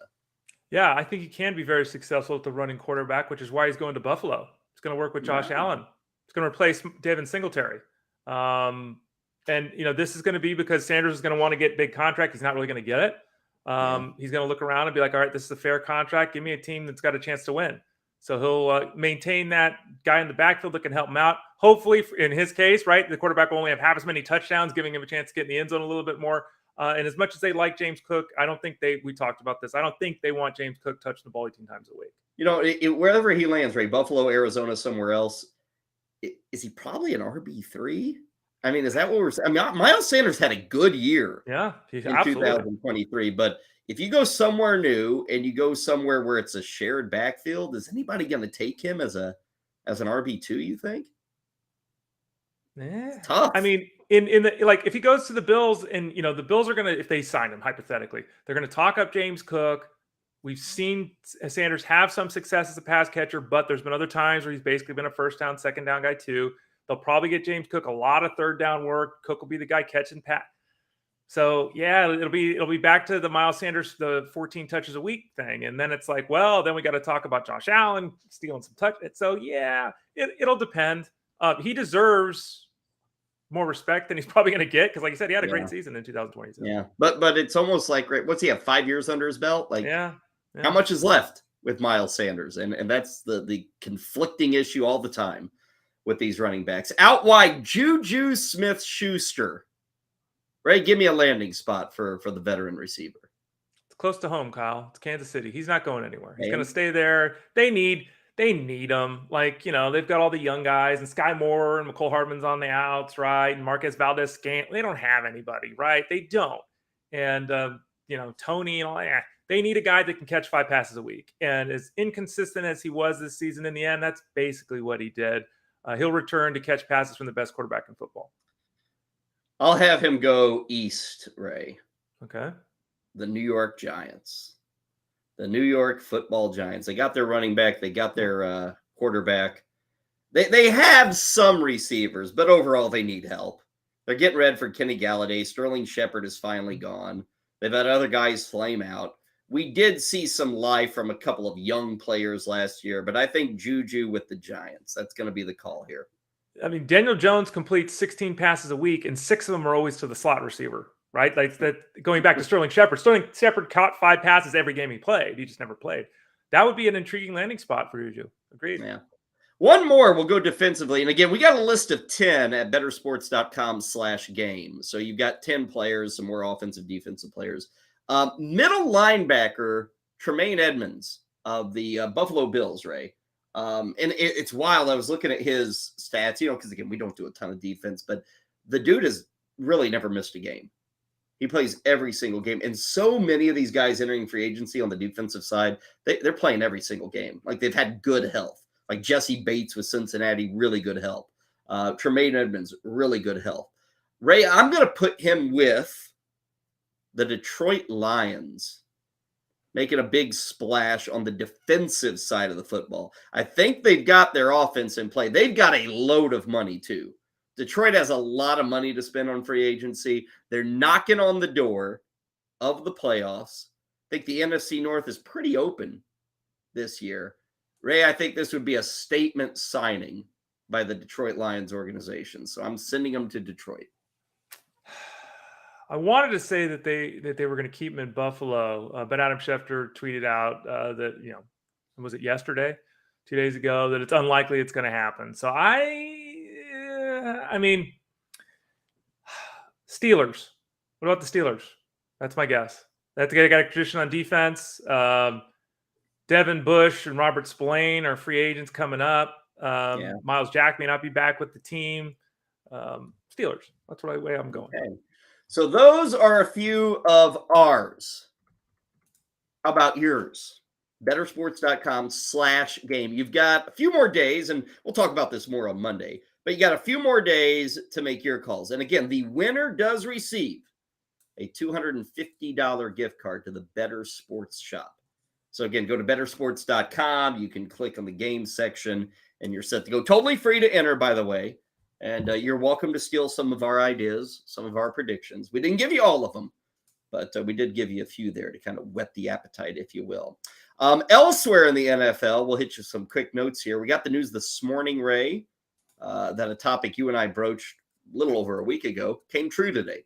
Adam Thielen released by the Minnesota Vikings. Doesn't mean he can't come back, but right now he's on the open market, Ray. So there's another possibility for a team looking for maybe one last year of a good wide receiver too. His numbers haven't been bad, but they have dipped just a bit. He's taken a back seat to Justin Jefferson, but certainly salary cap implications here. They're kind of clearing up some money, and Adam Thielen on the move now is kind of what we expect. Yeah, he is still an effective receiver. He's got good hands. He's still useful in the red zone, but he's not a difference maker. He's more of a chain mover at this point in time, a guy that you can use in that red zone. He is someone that'll be every team. I think every team in football would love to have Adam Thielen. It's just a matter of what's the price, right? Is it $3 million? Is it $5 million? Is it $7 million on a 1-year deal, kind of a thing? Depends, I guess, how important winning is to him versus getting paid. There might be a balancing act there for him. But he's likely to land in a place where he'll be looking at catching 4 passes a week for 50 yards, kind of what he did last year with Minnesota. It'd be surprising if he was able to turn back the clock in terms of the fantasy perspective. I could see him going to the Giants too. That might work even better for them with more of an outside threat in Adam Thielen, 1-2-year deal. Here's the thing with the Giants. Any receiver you sign is going to be better than Kenny Galladay. You can't do worse. You cannot possibly do worse. Who would you rather have, Ray? Thielen for next year or Odell Beckham? He's going to have workouts today for any interested teams. He'll have interest. He's going to play somewhere next year, Ray. But if I said you can have either guy, same price tag, Odell Beckham or Adam Thielen. You mean the guy that was going to be ready in week 14 last year to help teams? That guy that still took 3 months, 4 months, 5 months beyond? No. I'll take Adam Thielen. I don't even care. I'll take Thielen. I don't even know if Thielen's gonna be any good. Odell Beckham is a mess. He's always been a mess. I don't have any idea what he's got left physically. He can't stay healthy. His athleticism isn't what it once was. He's a problem off the field. I'm just taking Thielen, and if it's the wrong call, I'm living with it. Speaking of receivers, a couple of big ones out in LA. Keenan Allen and Mike Williams restructured their contract, and just like that, the Chargers saved about $15 million with those restructurings. So that's how it goes. Tyreek Hill has done a restructuring as well with Miami.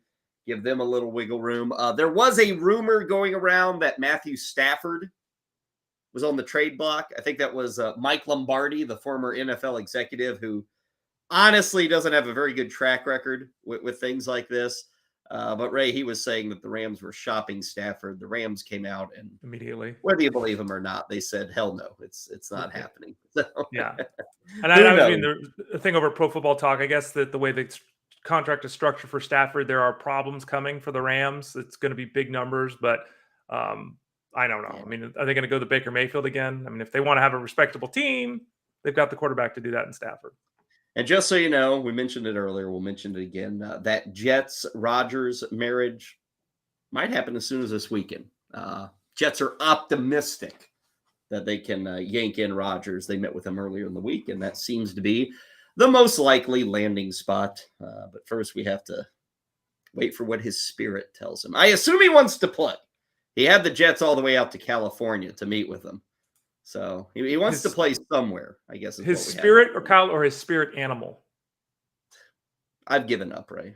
Okay. I don't even know. I'm sure if I say one thing, I'll offend people. If I say another thing, because I'm not using the correct nomenclature of the spirit world. It's just too foreign to me. I don't understand, Ray, the seance world of conversing with the spirits around me. That's an Aaron Rodgers thing, not a Kyle. Okay. I'll leave the seances to Aaron too. Yes. Take a break here. When we come back on Lunch Money, let's do a little bit of baseball. We've got some spring notes. We got some news and notes. We're going to do that pack break here in a bit, maybe a little treasure trove. We got an Oscar preview in hour 3. How about that? And also some basketball talk. So lots still coming your way here on Lunch Money on the Bettor Sports Network.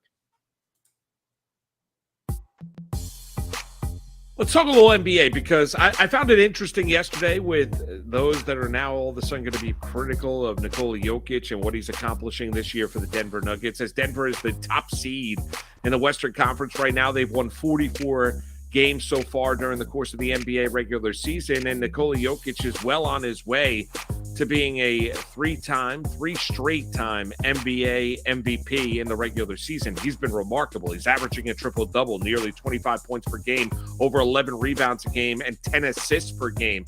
His remarkable accomplishments have really poo-pooed or knocked down the idea of voter fatigue, which was a huge part of the conversation coming into the NBA regular season, thinking that there have only been 3 men Bill Russell, Will Chamberlain, Larry Bird that have ever won 3 consecutive NBA regular seasons. Mind you, you could never give that to Nikola Jokic because think about the historical ramifications it would be in the NBA. LeBron's never done it. Michael's never done it. How could Nikola Jokic do it? And then you get this. And it's the case of the hot take world that we're in, or I need something to say, or let's think of a different angle to approach a topic. But the idea that Nikola Jokic is a stat padder is complete and utter nonsense.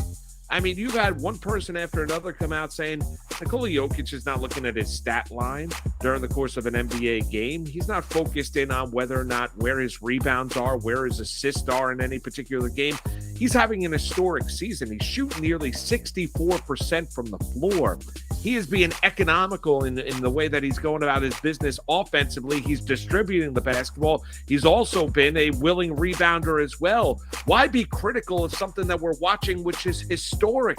We're seeing him do stuff that no other NBA player has ever been able to go out there and accomplish. So as we go and look at Jokic, and he is going to be the MVP. It's not going to be Joel Embiid with the Philadelphia 76ers. It's not going to be anybody else that you want to throw out there. As we watch the brilliance of the Denver Nuggets, and everyone looks at the Western Conference and wants to look at teams like the Phoenix Suns if Kevin Durant is healthy, or the Los Angeles Clippers, or the Sacramento Kings, or, let's be honest, the very, very immature Memphis Grizzlies, and everybody wants to pick anybody else but the Denver Nuggets to come out of that West and get to themselves to the NBA Finals, even throwing the Golden State Warriors into the equation as the defending NBA champs. Well, I think we have to have a lot of respect for what Denver's been able to do this regular season and a healthy respect of going into the postseason. And I also think we have to have a respect of what Nikola Jokic is accomplishing as well, and not be critical just for the sake of being critical. That, to me, is utterly nonsense. For more content like this, check out Bettor Network at TikTok, Instagram, Twitter, and also on YouTube.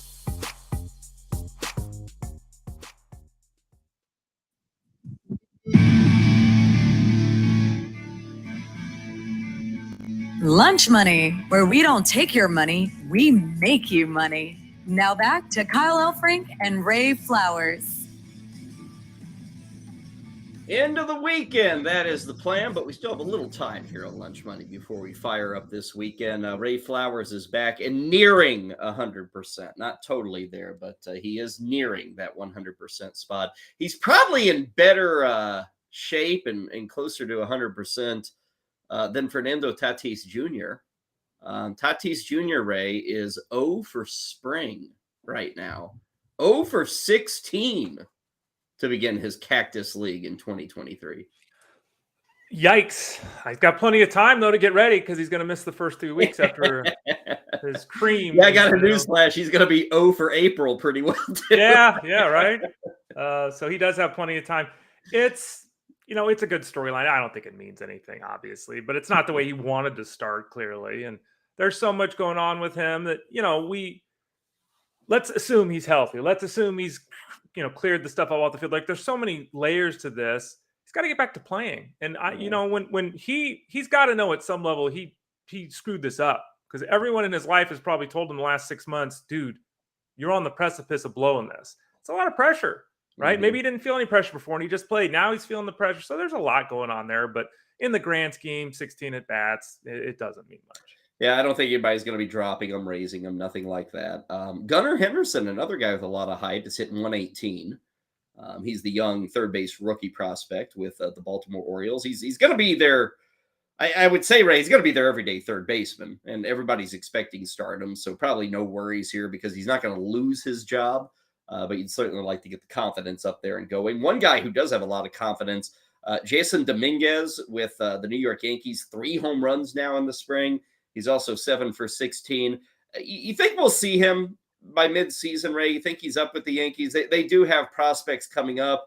We told you about the injury to Harrison Bettor earlier. Not that vaults Dominguez into the conversation, but I think all of these young Yankees are probably up. And, if they're not regulars, I kind of feel like they'll be, 3-4 days a week by the time July rolls around with the Yankees. I mean, it's so tough because they have a really impressive group of youngsters, Dominguez obviously being one of them. But it is the Yankees, and they are trying to win a World Series. And do you want to have a lineup where you got 3 20 and 21-year-olds in your lineup? I mean, or do you make the trade for the 32-year-old veteran, right? Which they Mhm. and the teams in their situation do frequently. Dominguez is 20. He's a great talent, bright future. Do we see him this year? I'm not going to say we don't. I would Mhm. be surprised if he was a regular. I think that the season has to go wrong in a lot of respects for the Yankees to really turn to him. Different if he's hitting 350 with the 480 on base. You know, there's a way he can force this, but I would expect we see him, but it's more of a cameo kind of thing. It's kind of fascinating with the Yankees, Ray, because of player history and age. Like, it's not hard to envision at all multiple guys getting injured here, like Josh Donaldson, Anthony Rizzo, Aaron Hicks, Stanton, LeMahieu, even Judge. I mean, right? Really, all these guys, yeah, sure, they can get 140 games, but it wouldn't be a surprise if a few of them were down closer to 100 because of injuries. And I just wonder, the Yankees do have some depth they can turn to, but you're right. There's always that kind of like what the Dodgers do. You build up these prospects. Are they ever going to play for the Dodgers? Some of them Right. do, some of them do not, and Right. really some of them are brought to the big leagues just to showcase them and flip them come the deadline. Yankees kind of working in that same lane as well. A couple of other things. Bryce Harper was at camp yesterday with the Phillies, or maybe it was a couple of days ago he showed up. He is doing some hitting off the tee. Progress seems pretty good, Ray, and I was reading a couple of reports from out of Philly, and it sounds like the Phillies and certainly Harper are pretty strong in that they think he can get back by like late June.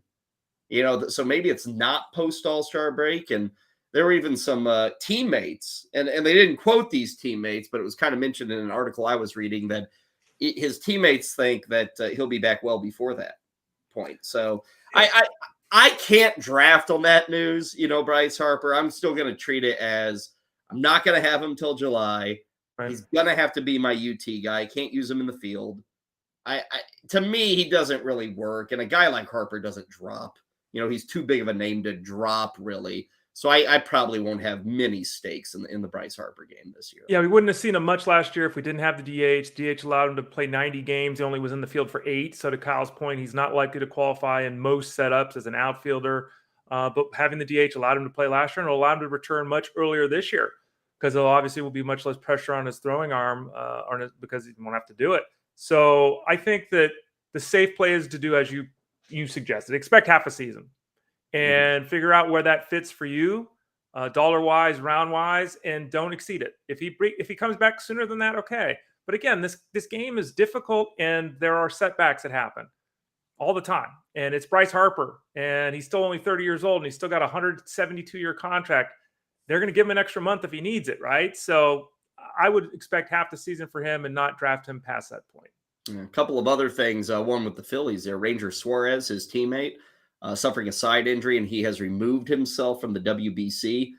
He was prepping for that tournament, which begins for everybody else this upcoming weekend. Does sound like maybe today or tomorrow, Yordan Alvarez will swing a bat. So that long wait could be over. Justin Turner had those 16 stitches. The Red Sox still think they can get him out there for opening day.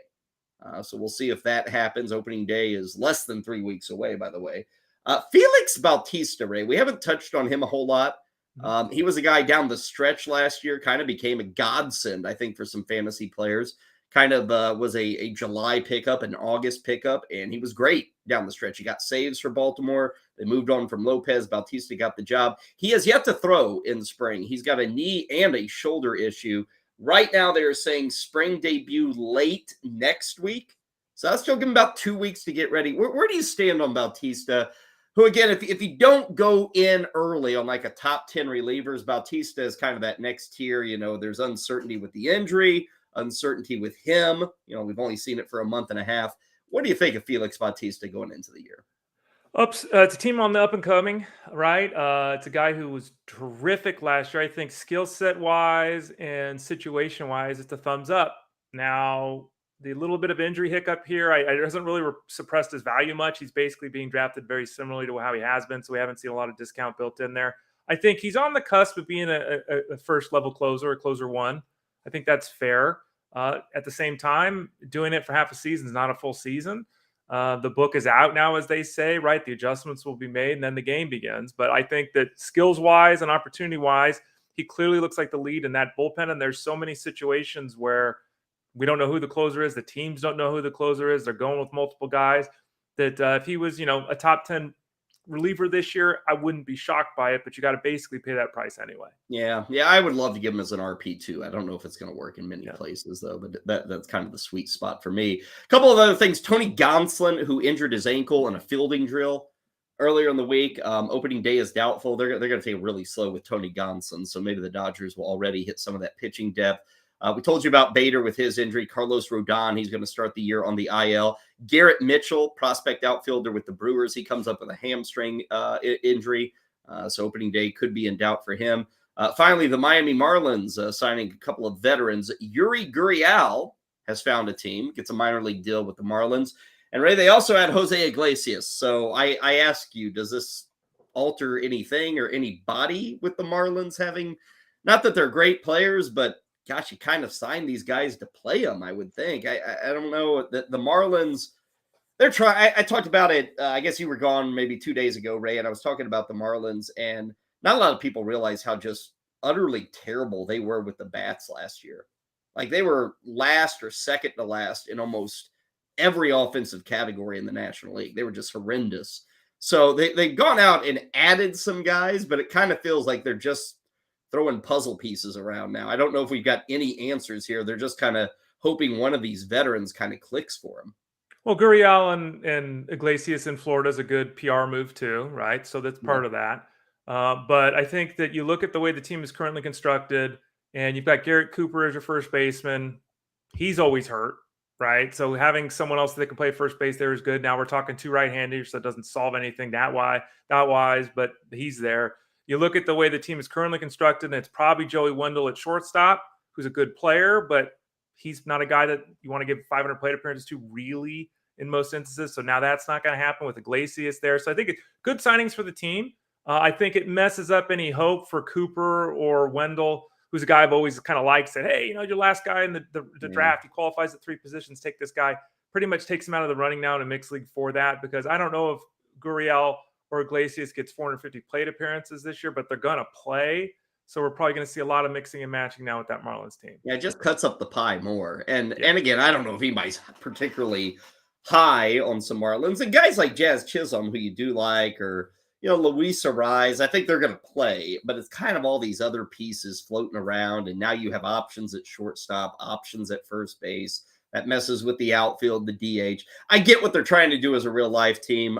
Certainly as a fantasy spot, it's a little confusing, a little irritating with what the Fish are doing.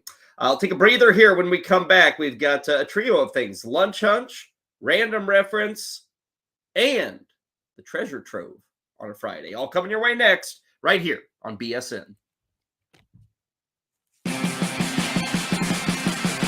Talk about your picks and your fantasy teams on Bettor Sports Network. The importance of checking out the site that you're playing on.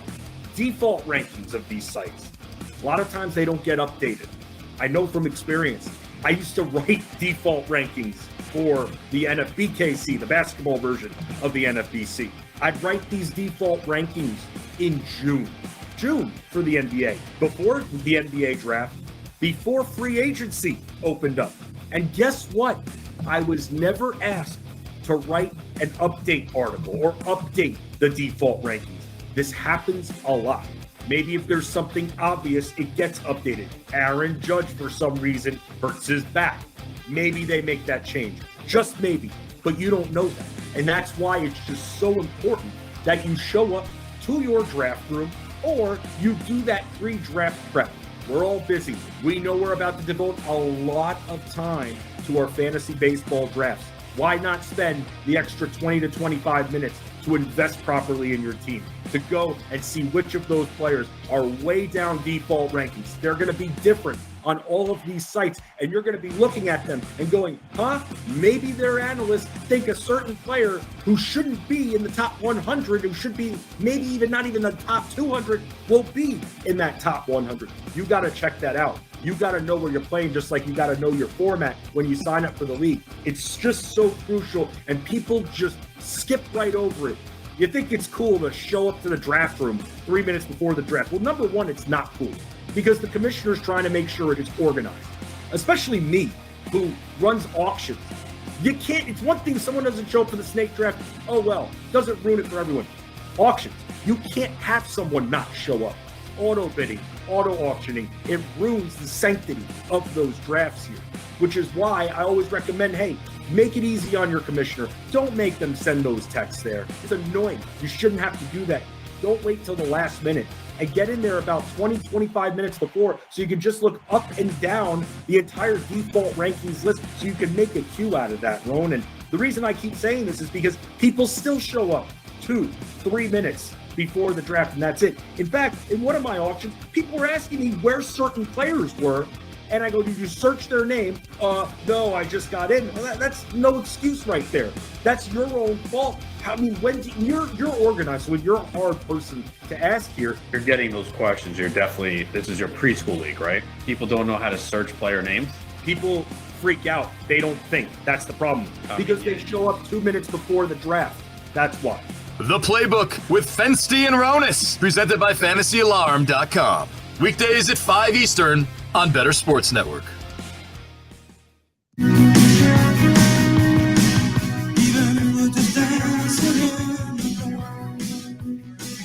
Bettor Sports Network. It's sports talk done better. Now back to Lunch Money, powered by FantasyGuru.com. Here's Kyle and Ray. Obviously, each and every day here on the Bettor Sports Network, Ray, myself, all of our shows are getting you set for the upcoming fantasy baseball season. But we do want to remind you, head over to bettorsports.com for the Bettor Baseball Preview. That man you're looking at right there, Ray Flowers, he's a part of this. Adam Ronis, former Major Leaguer Corey Decker, myself, a lot of other pieces, all helping you out with a ton of video, ton of insight, things on players, things on strategies, baseball wagering. We've got some stuff, I think, even on the new baseball cards for this year. Check it out. Register. Everything's free. You register. You get updates when new videos drop. So check that out. The Bettor Baseball Preview. We are talking baseball, but we're also having fun here on a Friday. We got some basketball coming up. Got some Oscar talk coming up. The 95th Academy Awards are coming up on Sunday night. So plenty to get to in our final hour plus. Ray, we begin this segment with our lunch hunch, a long shot bet, a long shot prop that you got maybe for the upcoming weekend, upcoming year. What do you like today with your lunch hunch? In the last 4 full seasons of the big leagues, 3 times this guy has saved 30 games. Since 2018, this guy is third in baseball behind Kenley Jansen and Edwin Diaz in saves. That guy is Raziel Iglesias. Raziel Iglesias is going to lead the majors in saves this season, plus 1,200. So that's the way I'm going. You've got Edwin Diaz, the leader, at 500, Clase at 600, Camilo Duvall at 700, which again, Taylor Rogers. I'm very confused by that. Josh Hader's at 800, Romano's at 800, and David Bednar's at 1,000. Oh, and Ryan Presley's at 1,100. I like that Iglesias number, Ray. Wow. Right? I mean, David Bednar's ahead of Raziel Iglesias. David Bednar's on the Pirates. Yeah. Yeah. Raziel Iglesias is really good. He's with the Braves. The Braves always win 90-plus games, it seems, right? He's certainly the guy in the 9th inning. Now with Jansen out of the mix. And again, the last 3 full seasons, he had 30 saves. He had 17 last year. He would have had another 30 if he hadn't got traded to a setup role. So I'll take the chance. The Braves are a pretty damn good team, and that guy's a really good reliever. Okay. Ray, my lunch hunch will go a little bit off the beaten path. Why don't you take a guess? You got any idea what sport I'm going to throw a lunch hunch? It's for something this weekend, by the way. Oh, I don't know. I haven't been paying any attention to the world. Soccer, football. I could have, but I'm not. And I could have done golf. I'm not. Could have done XFL. I'm not. You doing NASCAR? What are you doing? I'm doing NASCAR, Ray. Geez, well done. okay. Good All stuff. Right. This week, the boys, they're all boys. They're racing buddies. The drivers are in Phoenix. What is it? The United Rentals Work United 500. I don't know if that's 2 sponsors or 3 sponsors or whatever, but it's the United Rentals Union Workers 500. It's something like that. It's in Phoenix. 3:30 Eastern, by the way, is the start. Here is my prop. Kevin Harvick, top 5 finish. Odds on that are plus 170. Even a non-racing guy like Ray Flowers will be amazed by these numbers. Kevin Harvick, plus 170, top 5, has won on this track 9 times in his career. And he currently has a run of 19 consecutive top 10 finishes. 19 straight in Phoenix at this track. Now, I couldn't find top 10 odds, but for him, that'd probably be like 120. So I'll take the top 5. Again, it is plus 170 for Kevin Harvick there. So that is where I'm going with my lunch hunch. Okay, Ray, it is now time for our ever popular treasure trove. Each week, you and I go into our own giant suitcase of artifacts and pieces of crap that we've never got rid of. And we like to showcase them on the show. Tell us a little bit about things. Ray, what are you going with this week for your Friday treasure trove? Yeah. Like you can see this. Okay. I have one of the screw down cases. 1, 2, 3, 4, 8 screws in this thing. And I don't remember what this case cost, but I'm going to say it's probably 10, 15, 20 bucks when I bought it to hold 3 cards. You can now get these 3 cards. I was checking during the break for about $10. So the cards themselves, no, total. Oh, total. The cards themselves are probably the same price I paid for the case back when I bought it, 20 years ago. These are 1997 Pinnacle cards. Okay. And these are not regular. These are special cards too, Kyle, which doesn't help their value at all. Of my favorite Giant at the time, JT Snow, first baseman of the Giants, and a great fielder, decent hitter. And what we've got here is we've got some excitement going on, which again, I thought would be really cool. It's a cool piece, even if it doesn't actually equate to anything. So first of all, we've got the JT Snow red. Ooh, I like that. Right? So you can tell it's got if you remember, these had the plastic peel cover on them. I didn't even remove that. So they didn't get scratched because they had a little piece of film of plastic over them. Okay. Then obviously next to him is the blue. So it's JT Snow still, but this one's a different, stance. And then we've got the gold. So I've got the entire JT Snow collection. As you can tell, they're kind of refractor-ish, right? The one in the center is limited edition, Kyle. It's card number 839. There's only 1,999 JT Snows of the blue. Oh, okay. And what year are these? Are they 1997? Or 97, okay. 97. So we've got the refractor red, we've got the refractor gold, and then the blue limited edition number 839. And it's worth a total of $10, which is probably the cost of the case. I think it's cool to have the 3. It's cool that he's a Giant. He's one of my favorite guys, so I have no problem with that. But as a collectible in terms of price point, we did not hit a home run with this one. Yeah. I'm kind of surprised by that. But I like those backs. That's kind of cool. Yeah. They use the same photo, though, for all 3 of them, which is a little whack. Of the last 25 years, Ray, where does JT Snow rank for you amongst Giants fandom? I'd say pretty high. He does some broadcasting work. He's a little dull. He does some broadcasting work now. Well, his dad, Jack Snow, the former NFL player, right? He did broadcasting work here in St. Louis. He was a football announcer when the Rams were in town, Jack Snow. So there was a little bit of a Snow connection between St. Louis and San Francisco. I would say he's top 5 for sure. He might even be top 3. It's kind of hard to tell because this is all glossy and shiny and everything. But at the bottom, by the way, that half circle is his performance that year against every team. So that's how they did it. So they gave slash numbers or something. Games, batting average, hits, RBIs, and home runs. So for some reason they left. Well, I guess they have batting average, home runs, RBIs, but yeah, hits. I don't know. Anyway, so it's kind of cool. A little spinorama chart there. But yeah, he was again cool as a kid. Yeah, he's my guy. Worth absolutely. He was your traditional smooth fielding first baseman, very left-handed. Slick. Yep. He just had that look of like an old-fashioned, like kind of Mark Grace kind of guy who just seemed to make it look easy fielding the baseball first. Absolutely, very smooth. Yeah, good one. Mine will actually bail from the world of sports this week, and it actually pertains a bit to the Hollywood highlights that we did yesterday. And again, for those who missed it, you can find it on demand. 2 hours of Ray and I, as well as many other personalities here from BSN, kind of giving you some random top 5s. Of course, the Oscars are coming up on Sunday. We're going to talk more about that. Ray, I am connecting the two. My top 5 was top James Bond flicks, my 5 favorite. And then, of course, we've got movies. So I figured this was the perfect time to pull this out for the treasure trove. Now, if you joined us for the Hollywood highlights, I showed you all the like dorky books, which that's not even all of them. I've got more of them, Ray.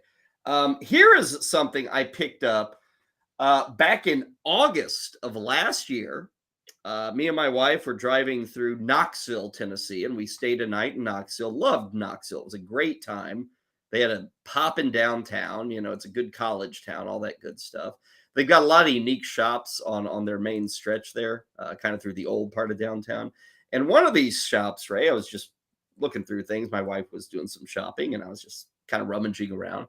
And I found they had a special sections where you could get cut pieces of movie reels from back in the day, like old-fashioned movie reels. And they had a variety of movies, kind of like classics, if you will. Well, I found one of my top 5 James Bond movies was here.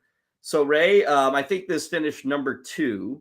Yeah, number 2 in my rankings. Okay. You won't be able to see this much, but this is a cut of reel from 1964's Goldfinger.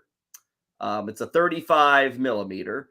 Right. Now, you can probably make that out. That's James Bond in his white tux. This is at the very beginning of the film, whenever he's, laying I think it's like a explosive or something to blow up some kind of tanker, and he pulls off his swimsuit, and underneath he has his white tuxedo on. So this, like, I can hold it up to the light and see it very well, but this is an actual cut of movie reel from Goldfinger in 1964. So it's not rare or anything. I think it cost me $10, but this is like a movie I really dig and really enjoy. So I own a piece of movie history with this thing. It's really cool to have those too. And for those people that aren't involved with movie history much, the old film was based on nitrate stock, and it was extremely flammable. And there are many scenarios where studios lost tons of their films. They burned up. They were also recycled. Studios didn't save films. So there's people, if you go and look into it, like the lost films, there's a lot of famous films that there's no longer copies of.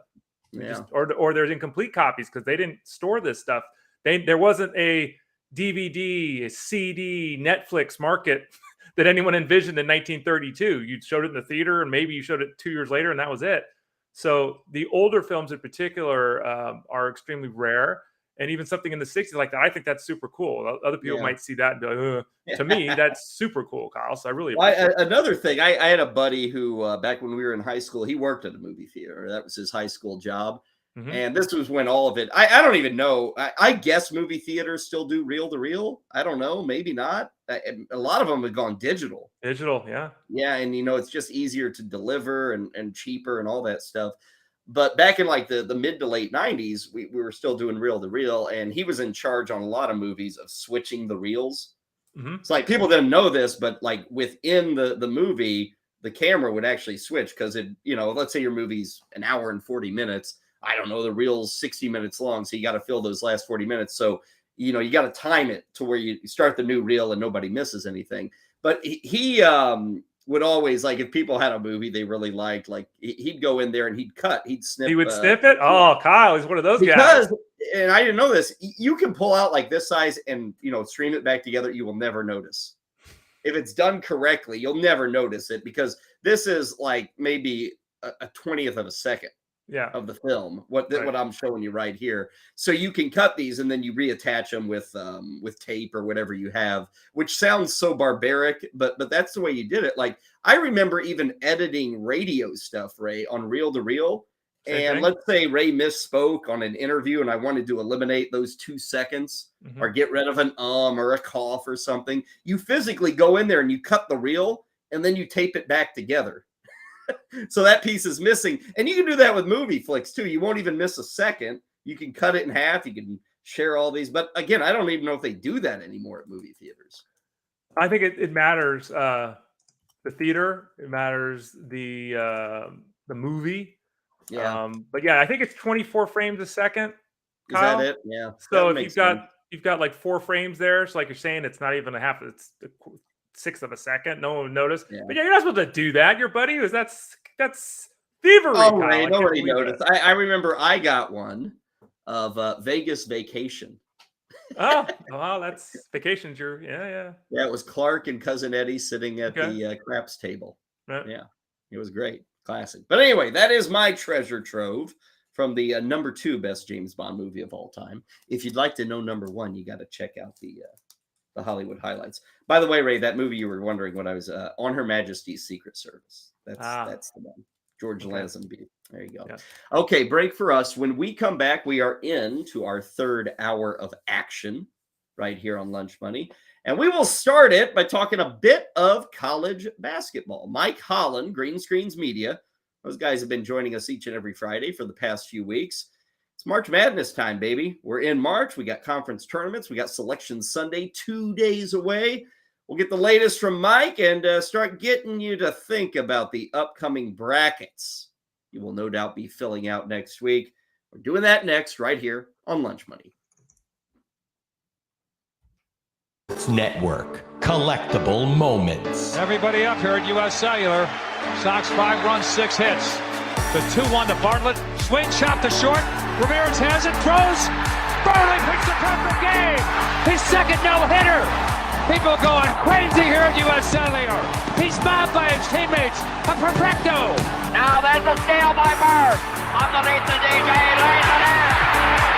Right out, 1 second left. What a play by Bird. Bird stole the inbounding pass. Laid it up to DJ. DJ laid it up at him. And Boston has a 1-point lead with 1 second left. Out of the I formation on first down. Peterson the carry, looking for running room on the right side, has it to the 25, across the 30, across the 35, and out of bounds at the 40-yard line. Adrian Peterson has just gone over 2,000 yards for the season, the 7th man in NFL history to cross the 2,000-yard mark. Well, a thundering ovation for number 66, Mario Lemieux. Just the emotion I'm sure Mario is feeling in this place. You don't appreciate something until it's gone, and it's so great to have Mario back. Yager turns around. Over to Lemieux. Mario Lemieux, his first goal in his comeback here tonight at the Mellon Arena. And the Penguins lead 3-0, and he is smiling like a butcher's dog. Mario Lemieux. Oh, the band is out on the field. He's going to go into the end zone. The Bears have scored, but the Bands are out on the field. Pearson moves in front of the STP Dodge. Petty comes back to the inside. They almost touch as they move down low in the banking. They're going to be side by side as they exit the bank and head for the finish line. Richard Petty goes back in front. They both spin. They're in the wall. Petty is sliding, slamming into the wall. He's coming down toward the finish line. Will he make it? Pearson is still running. The winner is car number 21. An amazing finish. Richard Petty's car demolished in the front end, as well as car number 21. An unbelievable finish, a terrible crash. David Pearson has won the Daytona 500. Leitner catches, comes down, dribbles, shoots, scores! Christian Leitner has hit the bucket at the buzzer! Pitched by Downing, swinging, there's a drive into left center field. That ball is going to be out of here. It's gone. It's 7-15. There's a new home run champion of all time, and it's Henry Aaron. The most valuable player is Magic Johnson. 42 points, 15 rebounds, and 7 assists. He starts at center, plays forward and guard, and leads the Los Angeles Lakers to a world championship 123-107 over Philadelphia. Whether you collect sports memorabilia, fantasy championships, or winning bet slips, talk about it on Bettor Sports Network.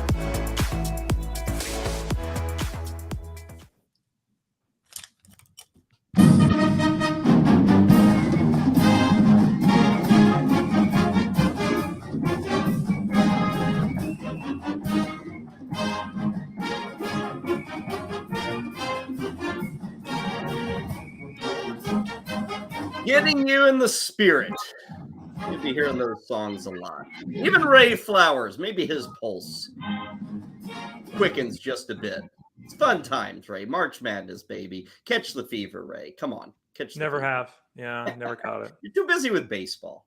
Too busy. Now, I guarantee you one thing. You were sick earlier in the week, Ray. You might have had to settle for, if you'd gotten sick, say, next week on Thursday and Friday, people would have been highly jealous of you because you would have been able to sit on your bed, on your couch, lounge around all day and do nothing but watch basketball while you were puking. Yeah. In the state I was in, you would not have enjoyed that. But yeah, at least it would have been an option the following day when we're trying to recover and feel better. It is nearly bracket time, a holiday where even if you don't really celebrate the sport, you celebrate the holiday. Everybody likes to fill out a bracket. They will be released Sunday night, and then we'll have games starting on Tuesday. We get those early games, the play-in games, if you will, in Dayton, Ohio. The big tournament, like all the other games and all the action morning, afternoon, and night, that starts on Thursday of next week.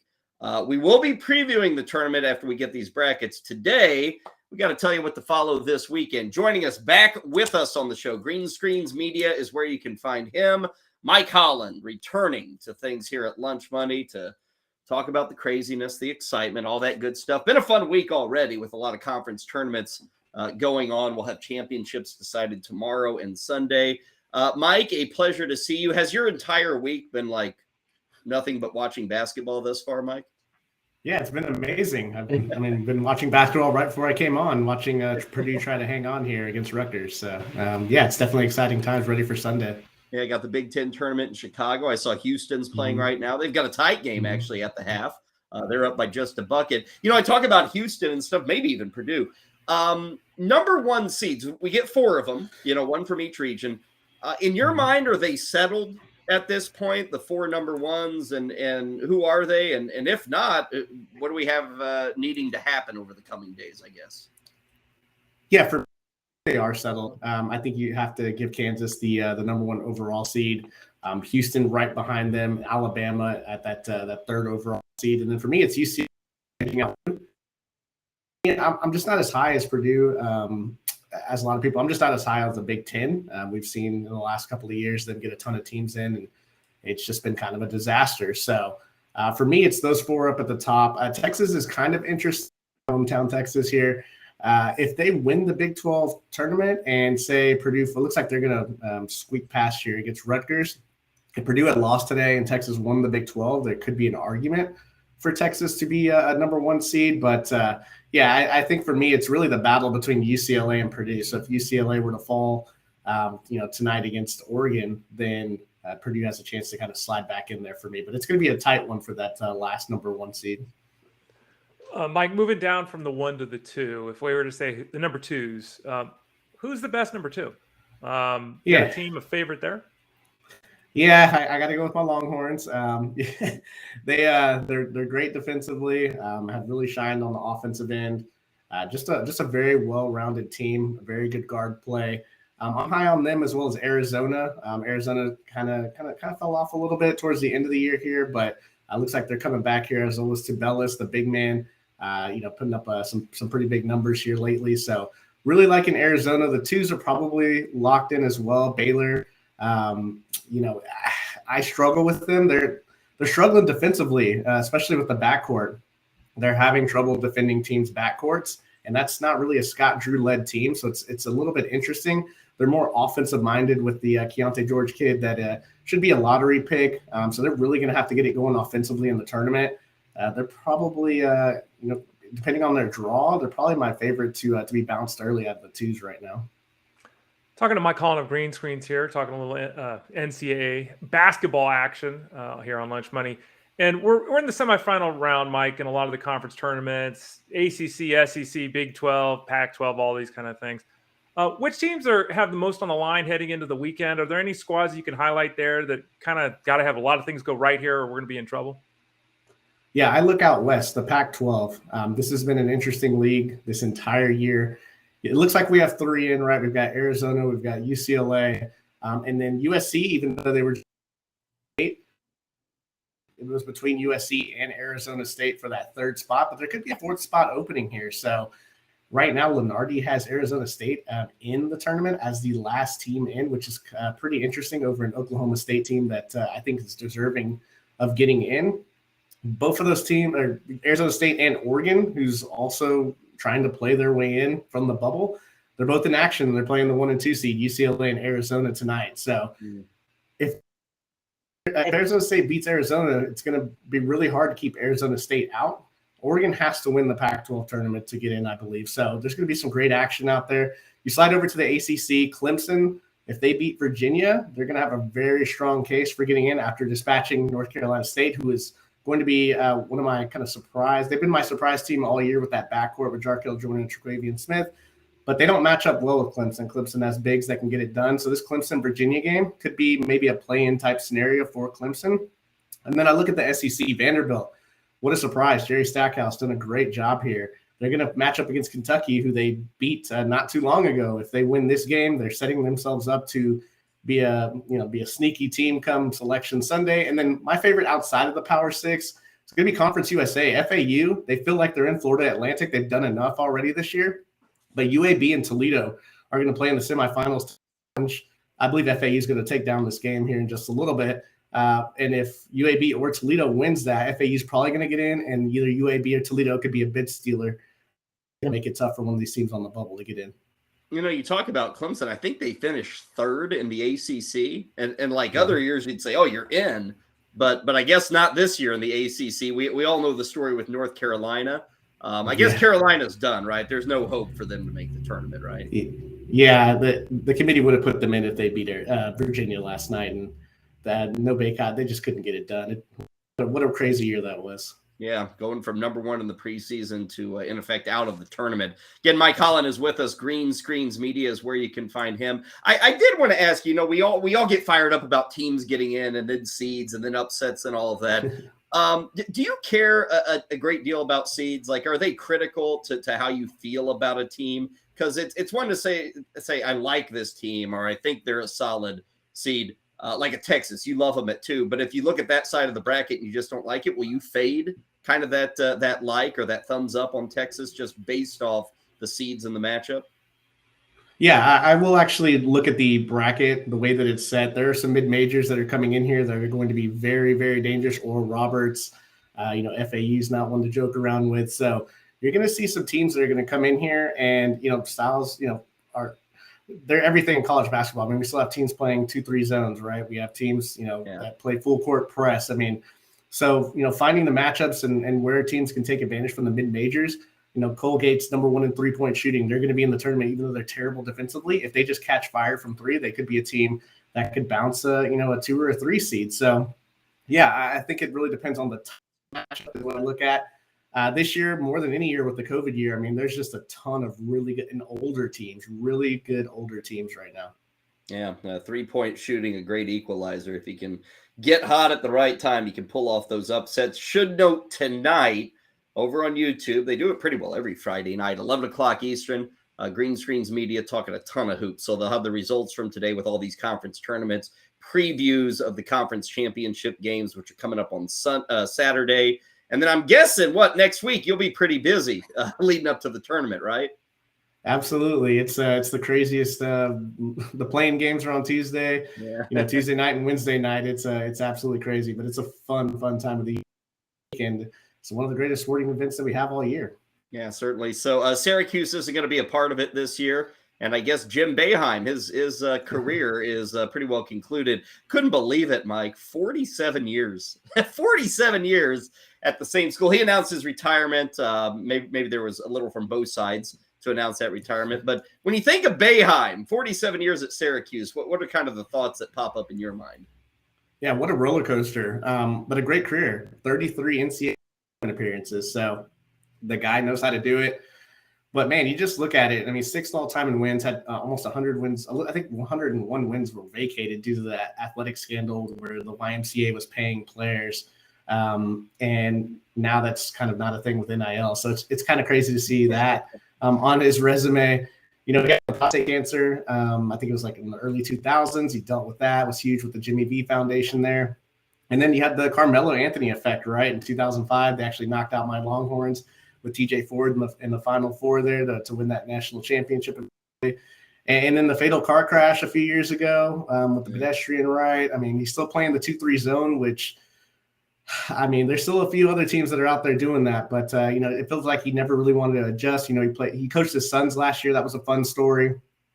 But just kind of a bitter end, right? Like even during his press conference, he didn't really announce his retirement. It was so awkward. So, him firing off of reporters to the end of the year, I think it's just a roller coaster. But at the end of the day, his resume speaks for itself. I mean, the guy does have one national championship. That's in the books forever. And then he was just a staple in the NCAA tournament. Yeah, Krzyzewski last year, Jim Boeheim this year, probably not too far away from a guy like Tom Izzo, maybe moving on. So some true legends in the industry and in the coaching world kind of finding their place in retirement. Again, Jim Boeheim, 47 years there in Syracuse. I think for me, it is that 2-3 zone. That's like the thing Syracuse always had.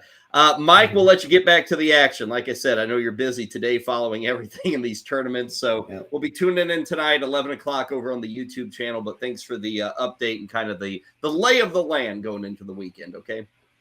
Absolutely. Appreciate it, guys. We'll see you next week. You bet. Mike Holland joining us from Green Screens Media. Again, get some more college hoop thoughts, tournament thoughts, all that good stuff coming up on YouTube tonight at 11 o'clock Eastern. We will take a break here. When we return on Lunch Money, back to the world of baseball, back to third baseman, maybe a random reference. We'll pop open a pack. It's all coming your way next, right here on BSN.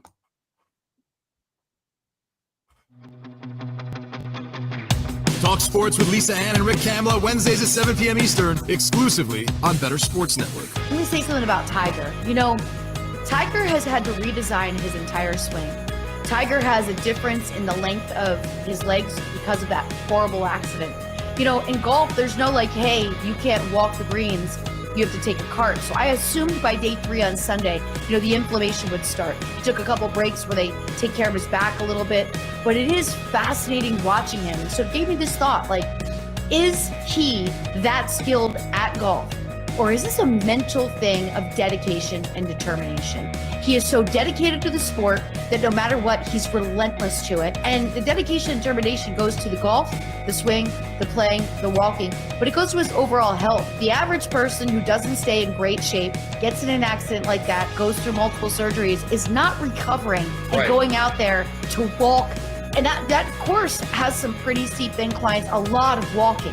I mean, how else could you factor these athletes, the Michael Jordans, the LeBrons, these players that their whole focus is really optimal health, optimal body skills, and then what comes next is being the best at what they do.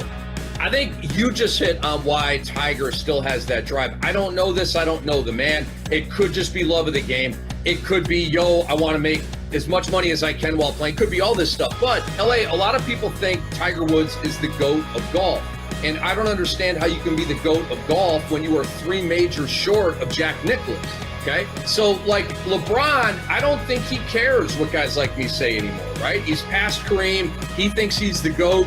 I mean, he's 3rd on my list. He's in the debate. Many other people think he's the GOAT. He's not my GOAT. You know what I mean? So I wonder if Tiger is there, like LeBron, I don't care what the pundits, what the barbershops say. I'm the GOAT. I don't have to do anything more. This is all gravy. I wonder if Tiger looks at it that way. I don't know what Tiger's mindset is in the GOAT status, but when players talk about what it's like to be at a tournament, when Tiger's playing versus when he's not, they'll tell you that they're on the greens and they can hear the roar 4 holes over, and that there is nothing that compares to the excitement of when he's present. Bettor Sports Live, Wednesdays at 7 p.m. Eastern, 4 Pacific, exclusively on Bettor Sports Network. Or listen whenever you want on the app with BSN On Demand.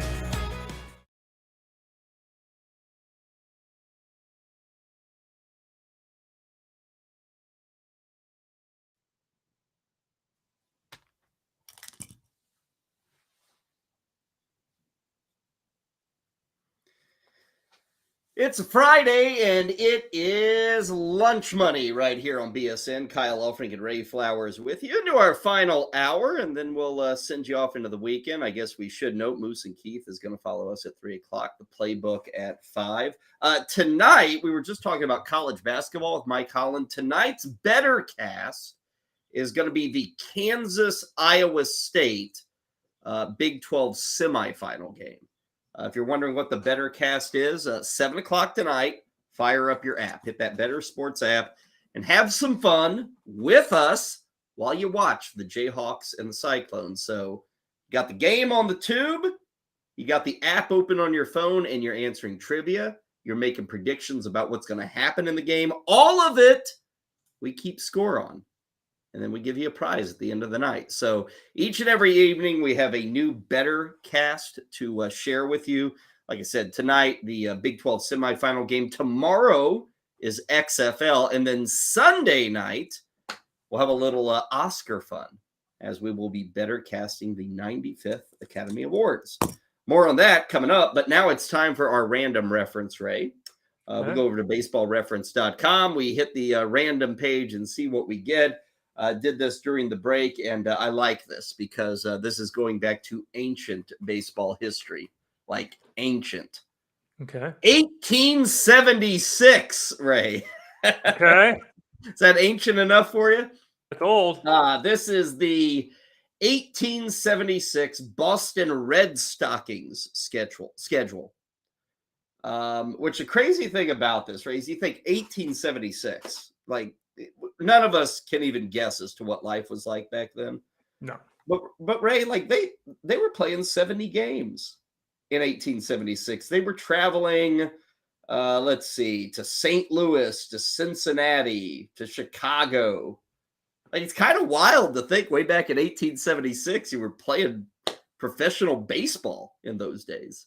Well, and I mean, it's not part of the rules or anything like that, but Jim O'Rourke's mustache, wow. Like I had my mustache, back there on the holidays. Wow, Jim O'Rourke, look at that guy. He's number 2 in the WAR, top players. That thing goes straight, comes down, and then goes out. So it wasn't an up, it was an out. That ain't easy to do, Kyle. Let me, I got to pull up the roster here. I only have their schedule in front of me. You said what is it? Jim O'Rourke. Jim O'Rourke. Oh, okay. Oh, Hall of Famer Jim O'Rourke. Mm-hmm. Okay. Oh yeah, that's a handlebar right there, Ray. But it's not up. It's Jim O'Rourke. So they go 39-31.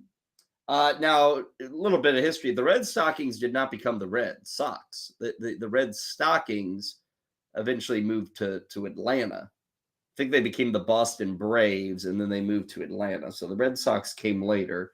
So I don't believe this is considered part of the Boston franchise.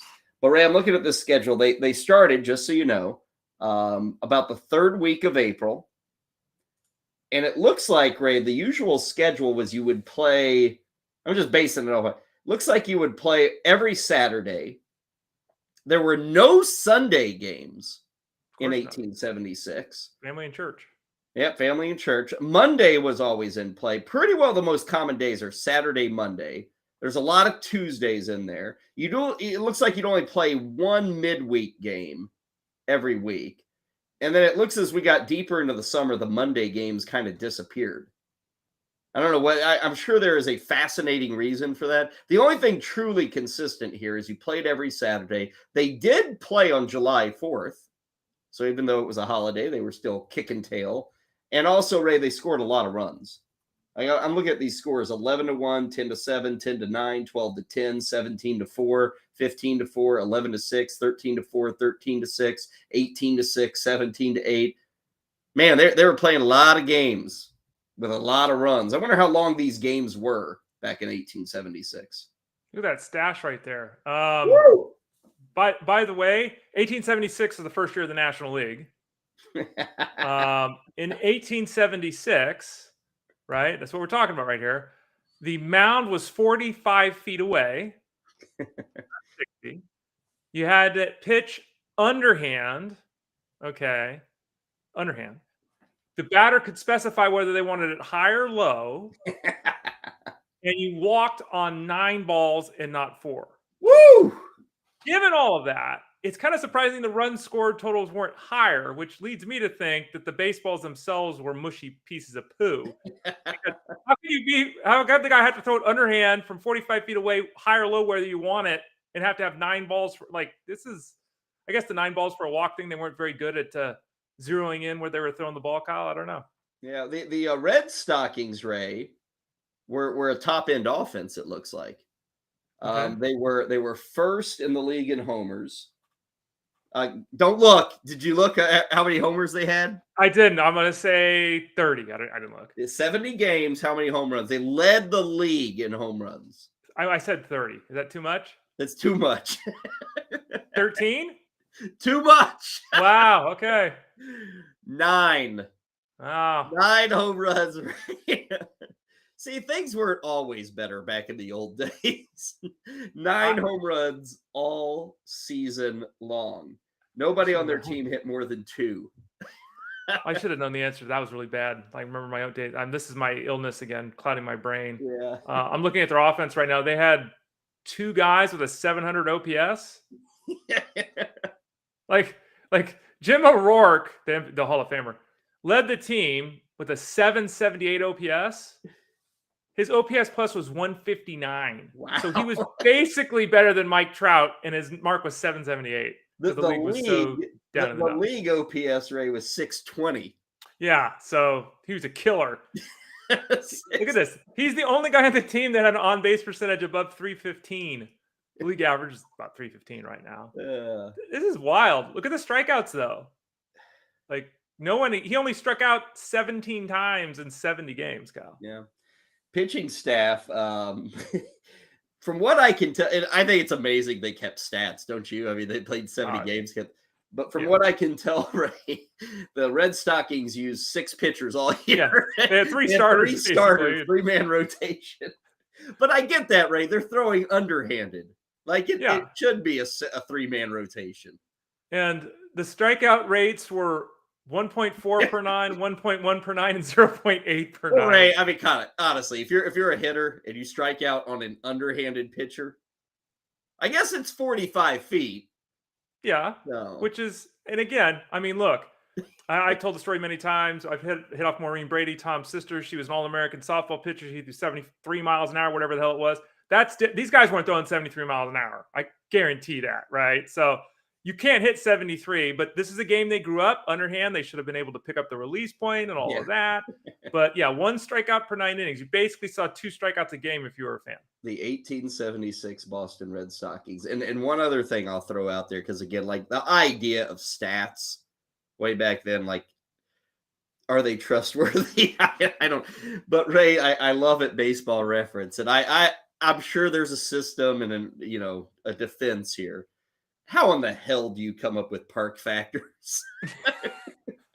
The South End Grounds, the first version of the South End Grounds, had park factors of 99 for batting and 96 for pitching. So, well, I mean, it was pretty even. A little bit, it suppressed offense a little bit. Yeah. I don't know how they would do that either.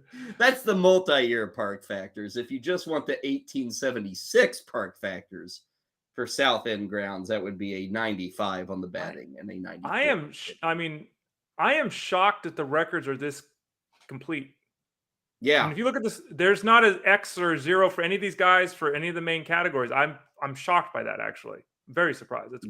Someone's done a ton of work. There was probably some young lady who scored all these games, a wife of the owner or whomever, and here we are 150 years later thanking her for her service. By the way, Jim O'Rourke, the Hall of Famer. I want to look at him real quick. Okay, he had a career OPS of 775. So basically, what he had that year, he had 310. He had 310 with 62 home runs in 2,000 games.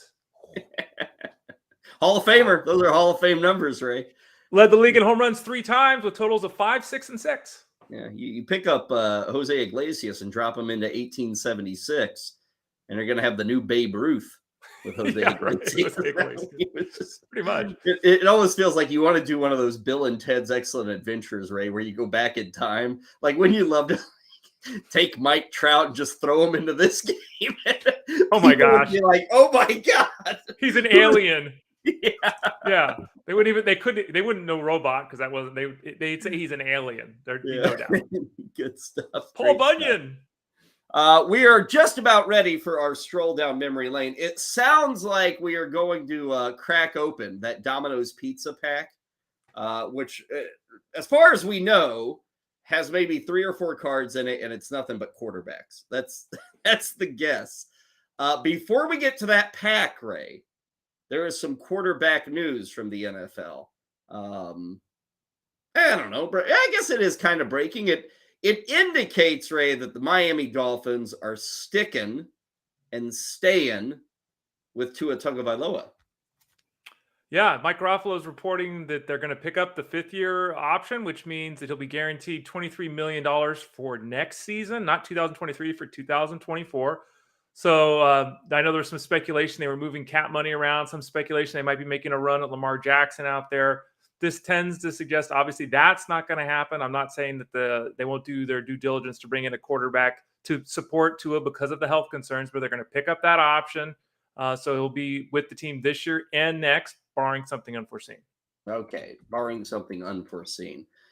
Ray, it is not unforeseen that the public has said they want to open up this Domino's pack. I wonder, Topps puts the gum. You think Domino's put like a slice of pepperoni in every pack? Well, no, you couldn't, because then it would get greasy, right? It would ruin the card. But well, that's an issue a lot of cards today have, right? The gum is staining the card sometimes when it was touching. So maybe, I don't know. I would die if a piece of pepperoni fell. What year is this? What year is this pack of cards from? This is the 1991 quarterback collection from Domino's Pizza, right there. Yeah. Okay, I'm looking right now on eBay.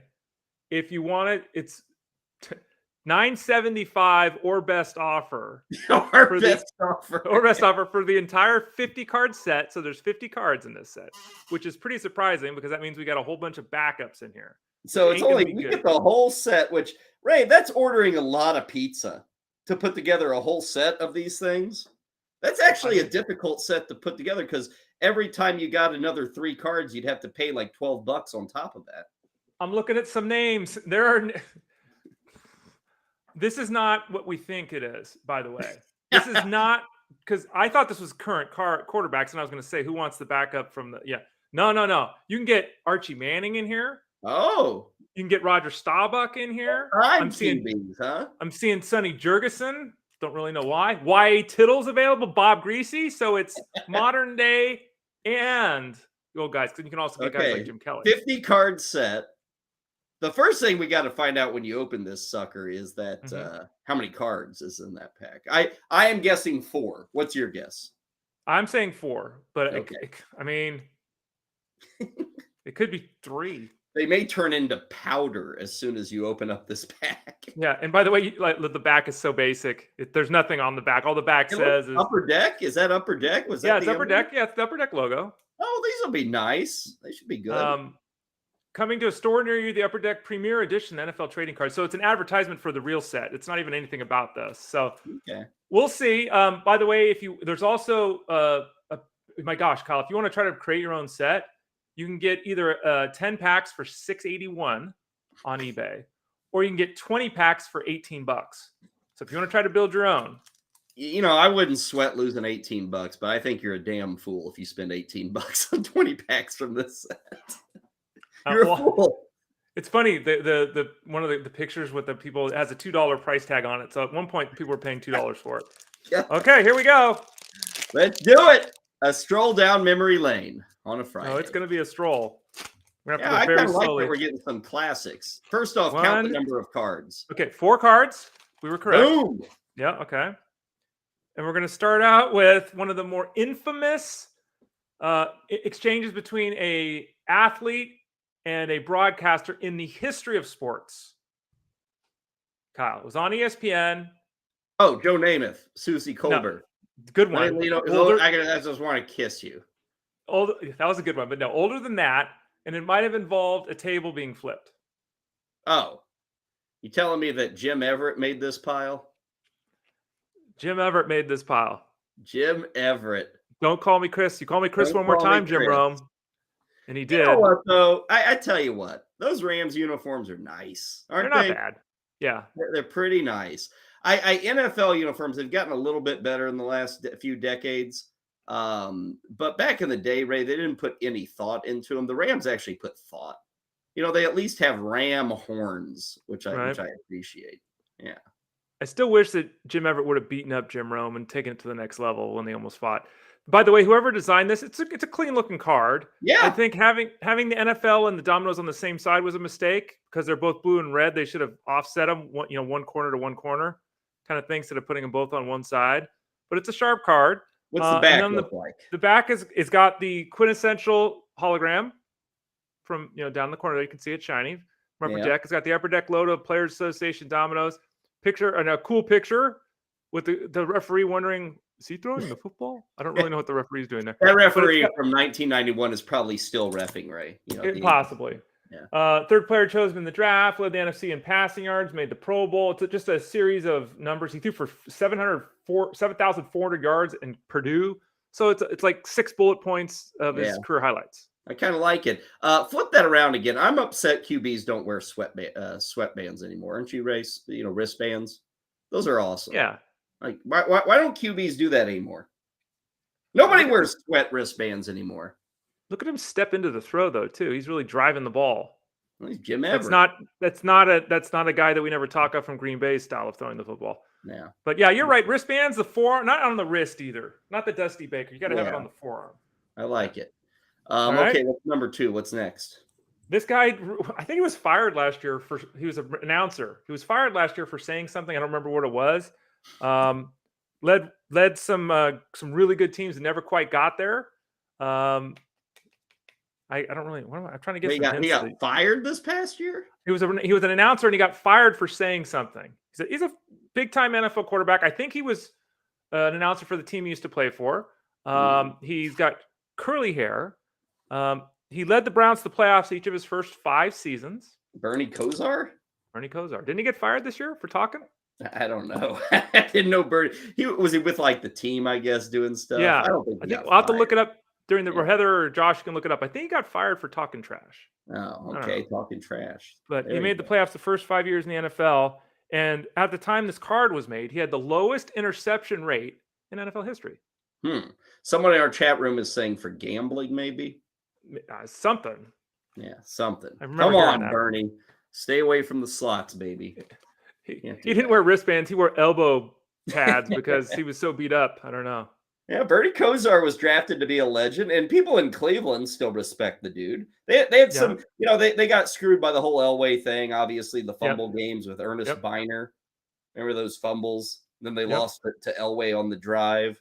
So he could have been a near legend in the NFL. He followed Vinny Testaverde, who followed Jim Kelly at Miami. the University of Miami. That's 3 pretty good quarterbacks in a row there. Yeah, 100%. All right. Okay, halfway through this pack. Halfway through this huge pack. Yeah. This next guy was a star in college. I don't remember him really doing anything. Oh, that's going to really limit the field. Kyle, if I know he's a star in college, he must have been really good in college because I'm not a college guy.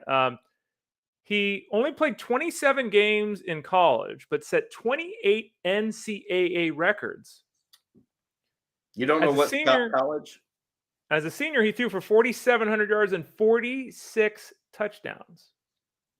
In 1991, he's a current quarterback, right? Current quarterback. He was drafted in 1990. Okay. Was he drafted by? One second here. I'm trying to think who he was drafted by. Good God. I'm going to go with Andre Ware. He won the Heisman Trophy Award. Oh. And his name is Andre Ware. Yeah, that was it, dude. Detroit. I forgot who he got drafted by. Detroit. Yeah. Detroit. Man. Andre Ware was like the original run and gun from the collegiate ranks. And then they brought him to the NFL, Ray, and it never worked. Now, he's become a pretty decent college football analyst. I've seen him on some broadcasts lately. He's become pretty solid. So he had a failed and miserable NFL career, though. 4,700 yards and 46 touchdown passes. Like that's in 1990. Yeah, or 89. Yeah. That's legit. Woo. Okay, one more to go in our Domino's Pizza stroll down memory lane. I will be surprised if anyone watching this show saw this man play live. Okay. He was actually elected to the Hall of Fame before I was born. Ooh. So before you were born.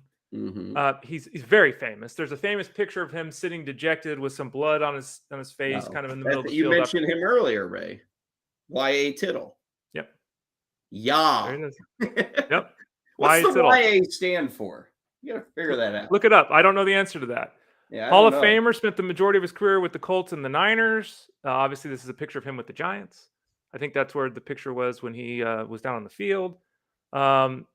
He led the Giants to 3 championship games in 4 years and set a record and then bettered the record with touchdown passes. He set the NFL record with 33, and then a couple of years later set the new record with 36. I will tell you this, Ray. It's coming together as why he went by the initials YA. Okay. He literally has a name I've never heard before. Yelburton Abraham Tittle. Yelburton. Yelburton Tittle. It's a dangerous one to say. Yelburton Tittle. What's his name? I mean, again, he set the NFL single season rush passing touchdown record and also had more passing yards than any quarterback ever when he retired. So he was the GOAT when he retired, and I've never heard that name either. His nickname was Old Reliable R, the Bald Eagle, which is Ray's nickname as well, for those who don't know, the Bald Eagle. So that's it. Those are our 4 cards. That was it. That's the people wanted it. They spoke, and that's what they got. Kind of worked, I guess, today because we're a bit tight for time. So it was actually good to do only 4 cards. And I will say, honestly, that they're good-looking cards. Like, yeah, they've they done aren't well. bad. Like, honestly, this is better than the basketball ones we had last week. Well, what I like about it, Ray, is a guy like Tittle. You know, there's no YA Tittle nice-looking cards floating around from 1956, you know. Now YA Tittle gets an upper deck card from 1991. Sure, you had to order a half sausage, half onion pizza from Domino's to get it, but it's good. He's respected and honored with an upper deck card. Yeah. There you go. None of those cards are worth more than 10 cents, though. We've discovered that. I don't believe they are. Correct. And unfortunately, there is not a free slice of pepperoni in every pack of Domino's Pizza football cards. So disappointing. Let down. Make sure we don't get that pack again when we. Yeah, right. Okay, break for Ray and I. When we return, have you heard? It's Oscar weekend, Sunday night. All the extravagance and rich people and carpets will be rolled out. It'll be fun. We got best pictures, best actors, directors, all that stuff. When we come back, of course, we told you about the Bettor cast on Sunday night. To get you kind of revved up for that, we're going to visit with a guy named Matt Fox. Matt was a part of our Hollywood Highlights show. You can find that special over on the BSN app. Matt is also somebody who does a lot of work for Campus to Canton with the network and Campus to Canton. And Matt is a hardcore, like out of this world movie guy. And he's got the proof. He's got his own website where you can see all the movies he's watched and the rankings he's given them. We're going to visit with Matt, talk about this Oscar event on Sunday, get a few of his thoughts. We're doing it next right here on BSN.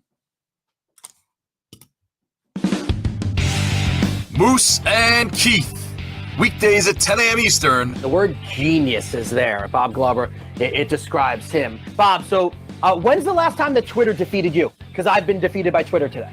I'll tell you how Twitter defeated me one time. I had the mistaken impression that the year that Troy Polamalu won the Defensive Player of the Year, it looked like it was going to go to Clay Matthews Jr., and I tweeted it. And there was a guy on the media bus. He was like, oh, yeah, he's got it, a guy I trust. I won't tell you who it was, but his initials are Mike Garafalo.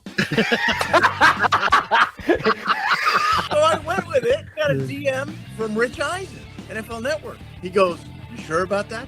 I go, oh, man. Oh, I just got this wave. Because, like, accuracy to me is really important. Yeah. So I'm literally on the media bus. We're just getting back from media day. We are slipping and sliding in Dallas. It's snowing. I get off the bus. I open my laptop. I'm hunched over. And I just, like, literally people are passing me. Bob, what's wrong? And it was Polamalu. And Adam Schefter had retweeted me. Trey Wingo had retweeted me. I'm like, oh, I'm dead. So when it's Polamalu, then how do you handle that? Like, what was the subsequent tweet I think afterwards? I said, got some bad Twitter info. I didn't put Garafalo's name on there. I had to 10 years later, you can out him. I like that. Yeah. You know, he wouldn't mind that. He knows the stories. Yeah. He actually said to me, hey, Bob, I think you might have jumped the gun on that. I was like, oh, crap.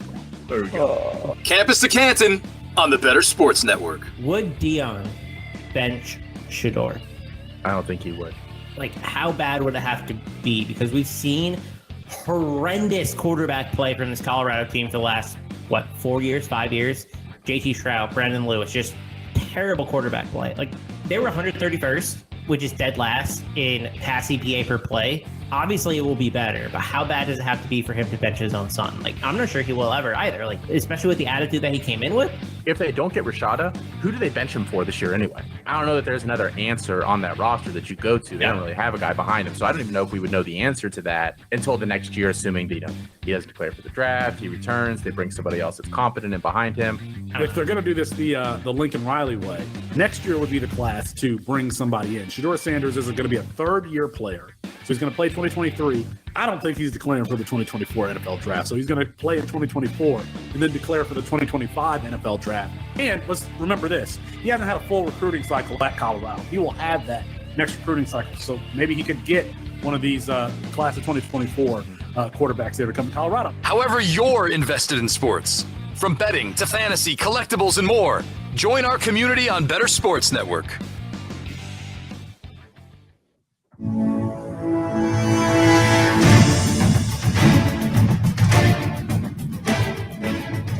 It's always lunchtime here.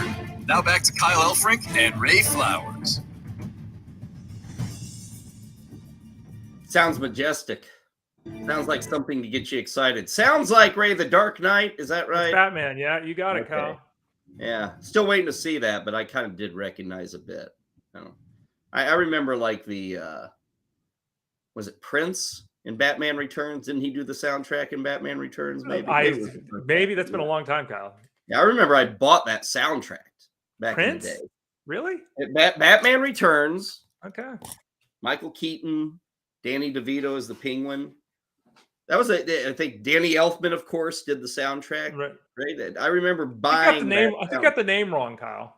Do I? Yeah. What name? The name of the movie.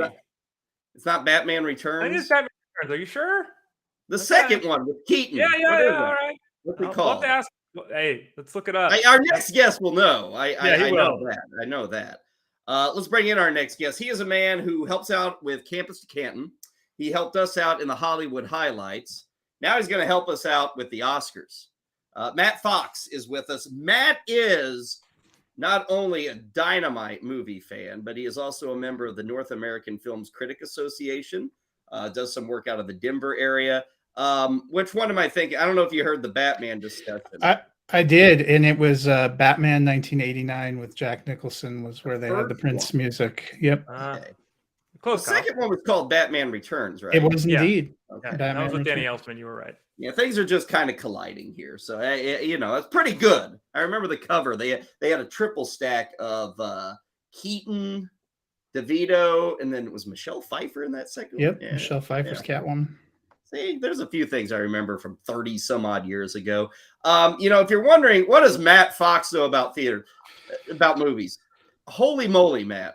That you have already seen over 160 movies this year, according to the website.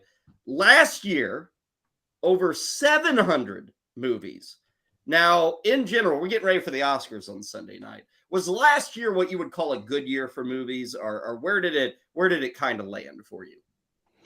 Yeah, and so the way Letterboxd keeps track of them, it's both first time and rewatches. So last year I had I think 530 first time watches. It was I thought 2021 was a good return to form after a couple of kind of down years, but last year I don't know if it had the heights for me of the year before, but it had a greater breadth of films, just some really incredible films. I also thought it was an incredible year for female characters in films. That's not necessarily represented on Sunday night as well as it should be. But there were just some really fantastic films last year.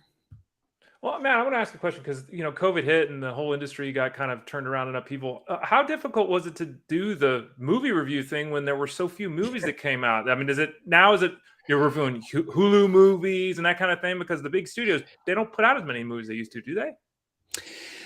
The last couple of years, we've gotten a fair amount of big studio movies, but the rise of streaming really did take off during COVID. You were getting a lot of online content producers that were churning things out. And it's not just Netflix. A lot of people think about Netflix. Last year's Best Picture winner was Apple TV Plus, which I actually think has become the best purveyor of original content, whether it's original films or original series like Ted Lasso. Severance that came out last year, but you're seeing all these, everyone has their own streaming network. Peacock is from NBC, Paramount is CBS, Prime Video has been going on, and they're all trying to compete in this market. A lot of them will have quick theatrical runs for films. So Netflix opened a movie today called Luther, the Fallen Sun. It aired in theaters for a week earlier this month before dropping. So because it has to do that to qualify for the Academy Awards, but everybody wants to get in on it. And I just think we have so many more films now than we used to have, but they're coming at you in all different ways. Matt, speaking of the Academy Awards that are coming up, you obviously were on the show with us here when we did the Hollywood highlights. Let's go through your list. If you had to say these are the top 5 movies this year, how would you list that and tell the Academy how they should do it too? And actually, 3 of my top 5 from 2022 are Best Picture nominees. Number 5 for me was an Apple TV Plus film called Causeway. Had Jennifer Lawrence and Brian Tyree Henry, who actually got a Best Supporting Actor nomination. I was blown away by their performances. Story of Jennifer Lawrence plays a soldier who got was in an accident where she got blown up in battlefront and had to kind of come back and adjust to regular life and try to heal and try to find a way forward. Just some amazing emotional performances. Number 4 for me was The Fabelmans, Steven Spielberg's film. Some people didn't love it. I think it's been a polarizing film, especially among critics. I really did. I thought it was about finding your passion and expressing that passion. There was just a enjoyed. Number 3 for me was a movie called Women Talking. I wish more people would have gotten to see this. The studio kind of slow rolled it out. It was an early screener that I saw probably the beginning of November, and we kept getting told it's going to get released in early December. It's going to get released on Christmas. It's going to release on January 6th. They did the limited theatrical run, I think, at the end of January. Not a lot of people got to see this. Some incredible performances, some incredible dialogue. Number 2 for me was Everything Everywhere All at Once, which is probably the biggest Academy Award darling. That movie came out almost literally a year ago at South by Southwest Film Festival in March of 2022 and has managed to hold up. Was an incredible visual experience. But number 1 for me is She Said. I am huge on journalism films. I've always loved those. And that one was a very emotional journey. Came out the weekend before Thanksgiving. And I thought it was incredible. It has some incredible performances. I was kind of bummed it didn't get nominated for anything. You mentioned Everything Everywhere All at Once. I think it's 11 nominations in the Oscars. You hear that, you think, oh, it must be a great movie. Like, how many do you feel it will win? Is it a 5 or 6? Is it somewhere, will it sniff double digits? Or what do you think when it's all said and done? Yeah, and it's of the 11, 2 of them are in the same category. So I think the max it could win is 10 because there are 2 nominees for supporting actress. I think it'll win at least 4. I wouldn't be surprised if it wins 5, 6, 7, 8. It seems to be just gaining momentum. But for me, I think it is almost certainly going to be our Best Picture winner. Yeah. Well, and then The Fabelmans, you said you liked it, was one of your top 5s. You mentioned, though, it's kind of a divisive film. Steven Spielberg is the director on that. And I was reading, I think he now has 13 movies that have popped up for Best Picture. He's won once, Steven Spielberg, for Schindler's List. Much of a chance here, or do you think it's just too divisive to have a shot for him? I think he has a really good chance. I think probably the 3 at the top are him, Martin McDonagh, and the directors of Everything Everywhere All at Once. They call themselves the Daniels. It's Daniel Kwan and Daniel Scheinert. I actually think it's probably between the Everything Everywhere All at Once pair and Steven Spielberg. And that's where you never know with the Academy of Motion Picture Arts and Sciences. They have a lot of members who've been there for a long time. And that sometimes causes it to go a little bit differently than even the guilds below it because everyone's voting. I think Spielberg has an excellent chance to win. I don't think he will win, but I would not be shocked if he did. Talking movies with Matt Fox. According to Kyle, he's Dudley Do-Right. According to me, he's George of the Jungle. That guy is Brendan Fraser, getting a lot of talk, a lot of hype for the movie The Whale. What do you think there? I mean, is this the time where he finally pulls off a victory after doing a lot of movies that entertain people but were never really that critically acclaimed? For me, I always think of him in The Mummy, the 1999 remake of The Mummy. I love those movies. He does a fantastic job here, and he has won a lot of the awards leading up to that. I think it's kind of a two-man race right now between him and Austin Butler, who played Elvis in the movie Elvis. Both those guys have been picking up a lot of momentum, have done really well. I really enjoyed Colin Farrell in The Banshees of Inisherin. He seemed like he was kind of at the top of the rankings early on, but seems to have faded down a little bit. I wouldn't be surprised if either Brendan Fraser or Austin Butler wins. I picked Brendan Fraser when I did my final predictions, which are coming out, but it's really almost a toss-up. Let's go rapid fire, Matt. You mentioned Fraser, Best Actor. Best Actress. Who do you think takes home that trophy? Yeah, I think probably between Michelle Yeoh and Cate Blanchett. You never know exactly how they're going to vote, but my prediction is Michelle Yeoh. I think it's just been such a tidal wave for Everything Everywhere All at Once right now. A former Bond girl, Michelle. Yes. I should point out. Best Director. You think Everything Everywhere All at Once, or would you sneak Spielberg in there? I wouldn't be shocked if Spielberg won, but I think it's going to be the Daniels for Everything Everywhere All at Once. And same thing for Best Picture, I guess. Yes, I think it is going to end up taking Best Picture. You never know. There can be some upsets and surprises, but it seems like it's built a lot of momentum. It was my favorite of the 10 films that are nominated as well. You can follow Matt on Twitter at Nighthawk7734. Nighthawks with a K, by the way, way too, like Dark Knight. Nighthawk7734. Also the website with like all your Letterbox. Letterbox. Yeah. Is that it? Okay. Yep, that's an app for film critics where people will go and log their films, and you can always see my revolving top 10 of the year on there. What do you got right now in 2023? Any early leaders for next year's Oscars, I guess? We'll see about Oscars. My number one movie right now is Creed 3. Jonathan Majors gives an incredible performance opposite Michael B. Jordan. That was a sequel that I loved almost as much as the original Creed. So it's right up there at the top for me right now. And you've also got weekly podcasts. Heather was telling me, our producer, let's see, this week at the movies, you have a podcast, and that's every Sunday. Now, will you have that out Sunday night before the Oscars? Yep, we're going live at 7 Eastern, and I'll be probably watching the Oscars out of one corner, but we're going to be talking Scream 6 and the Scream franchise this week. Okay, Twitter is at Weekly Film Party is where you can hunt down that podcast. It's this week at the movies. Matt Fox, Campus to Canton, but we like to enjoy him for the movie side of things. We'll have to do this again as we get into like summer blockbusters and all that stuff. Matt, thanks so much for not only the help today, but also on the Hollywood highlights, that special. You handled all-time sequels, and I would ask people to take a look at that. It's a good list that Matt put together. Thank you very much, sir, and have a good Sunday night with the Oscars, okay? Thank you guys very much. That is Matt Fox joining us here on Lunch Money. Again, our Bettor cast on Sunday will start at 8 o'clock. We got like Oscars Q&A, Oscars trivia. You can win money to the Bettor Sports Shop. Ray, will you be viewing the Oscars on Sunday?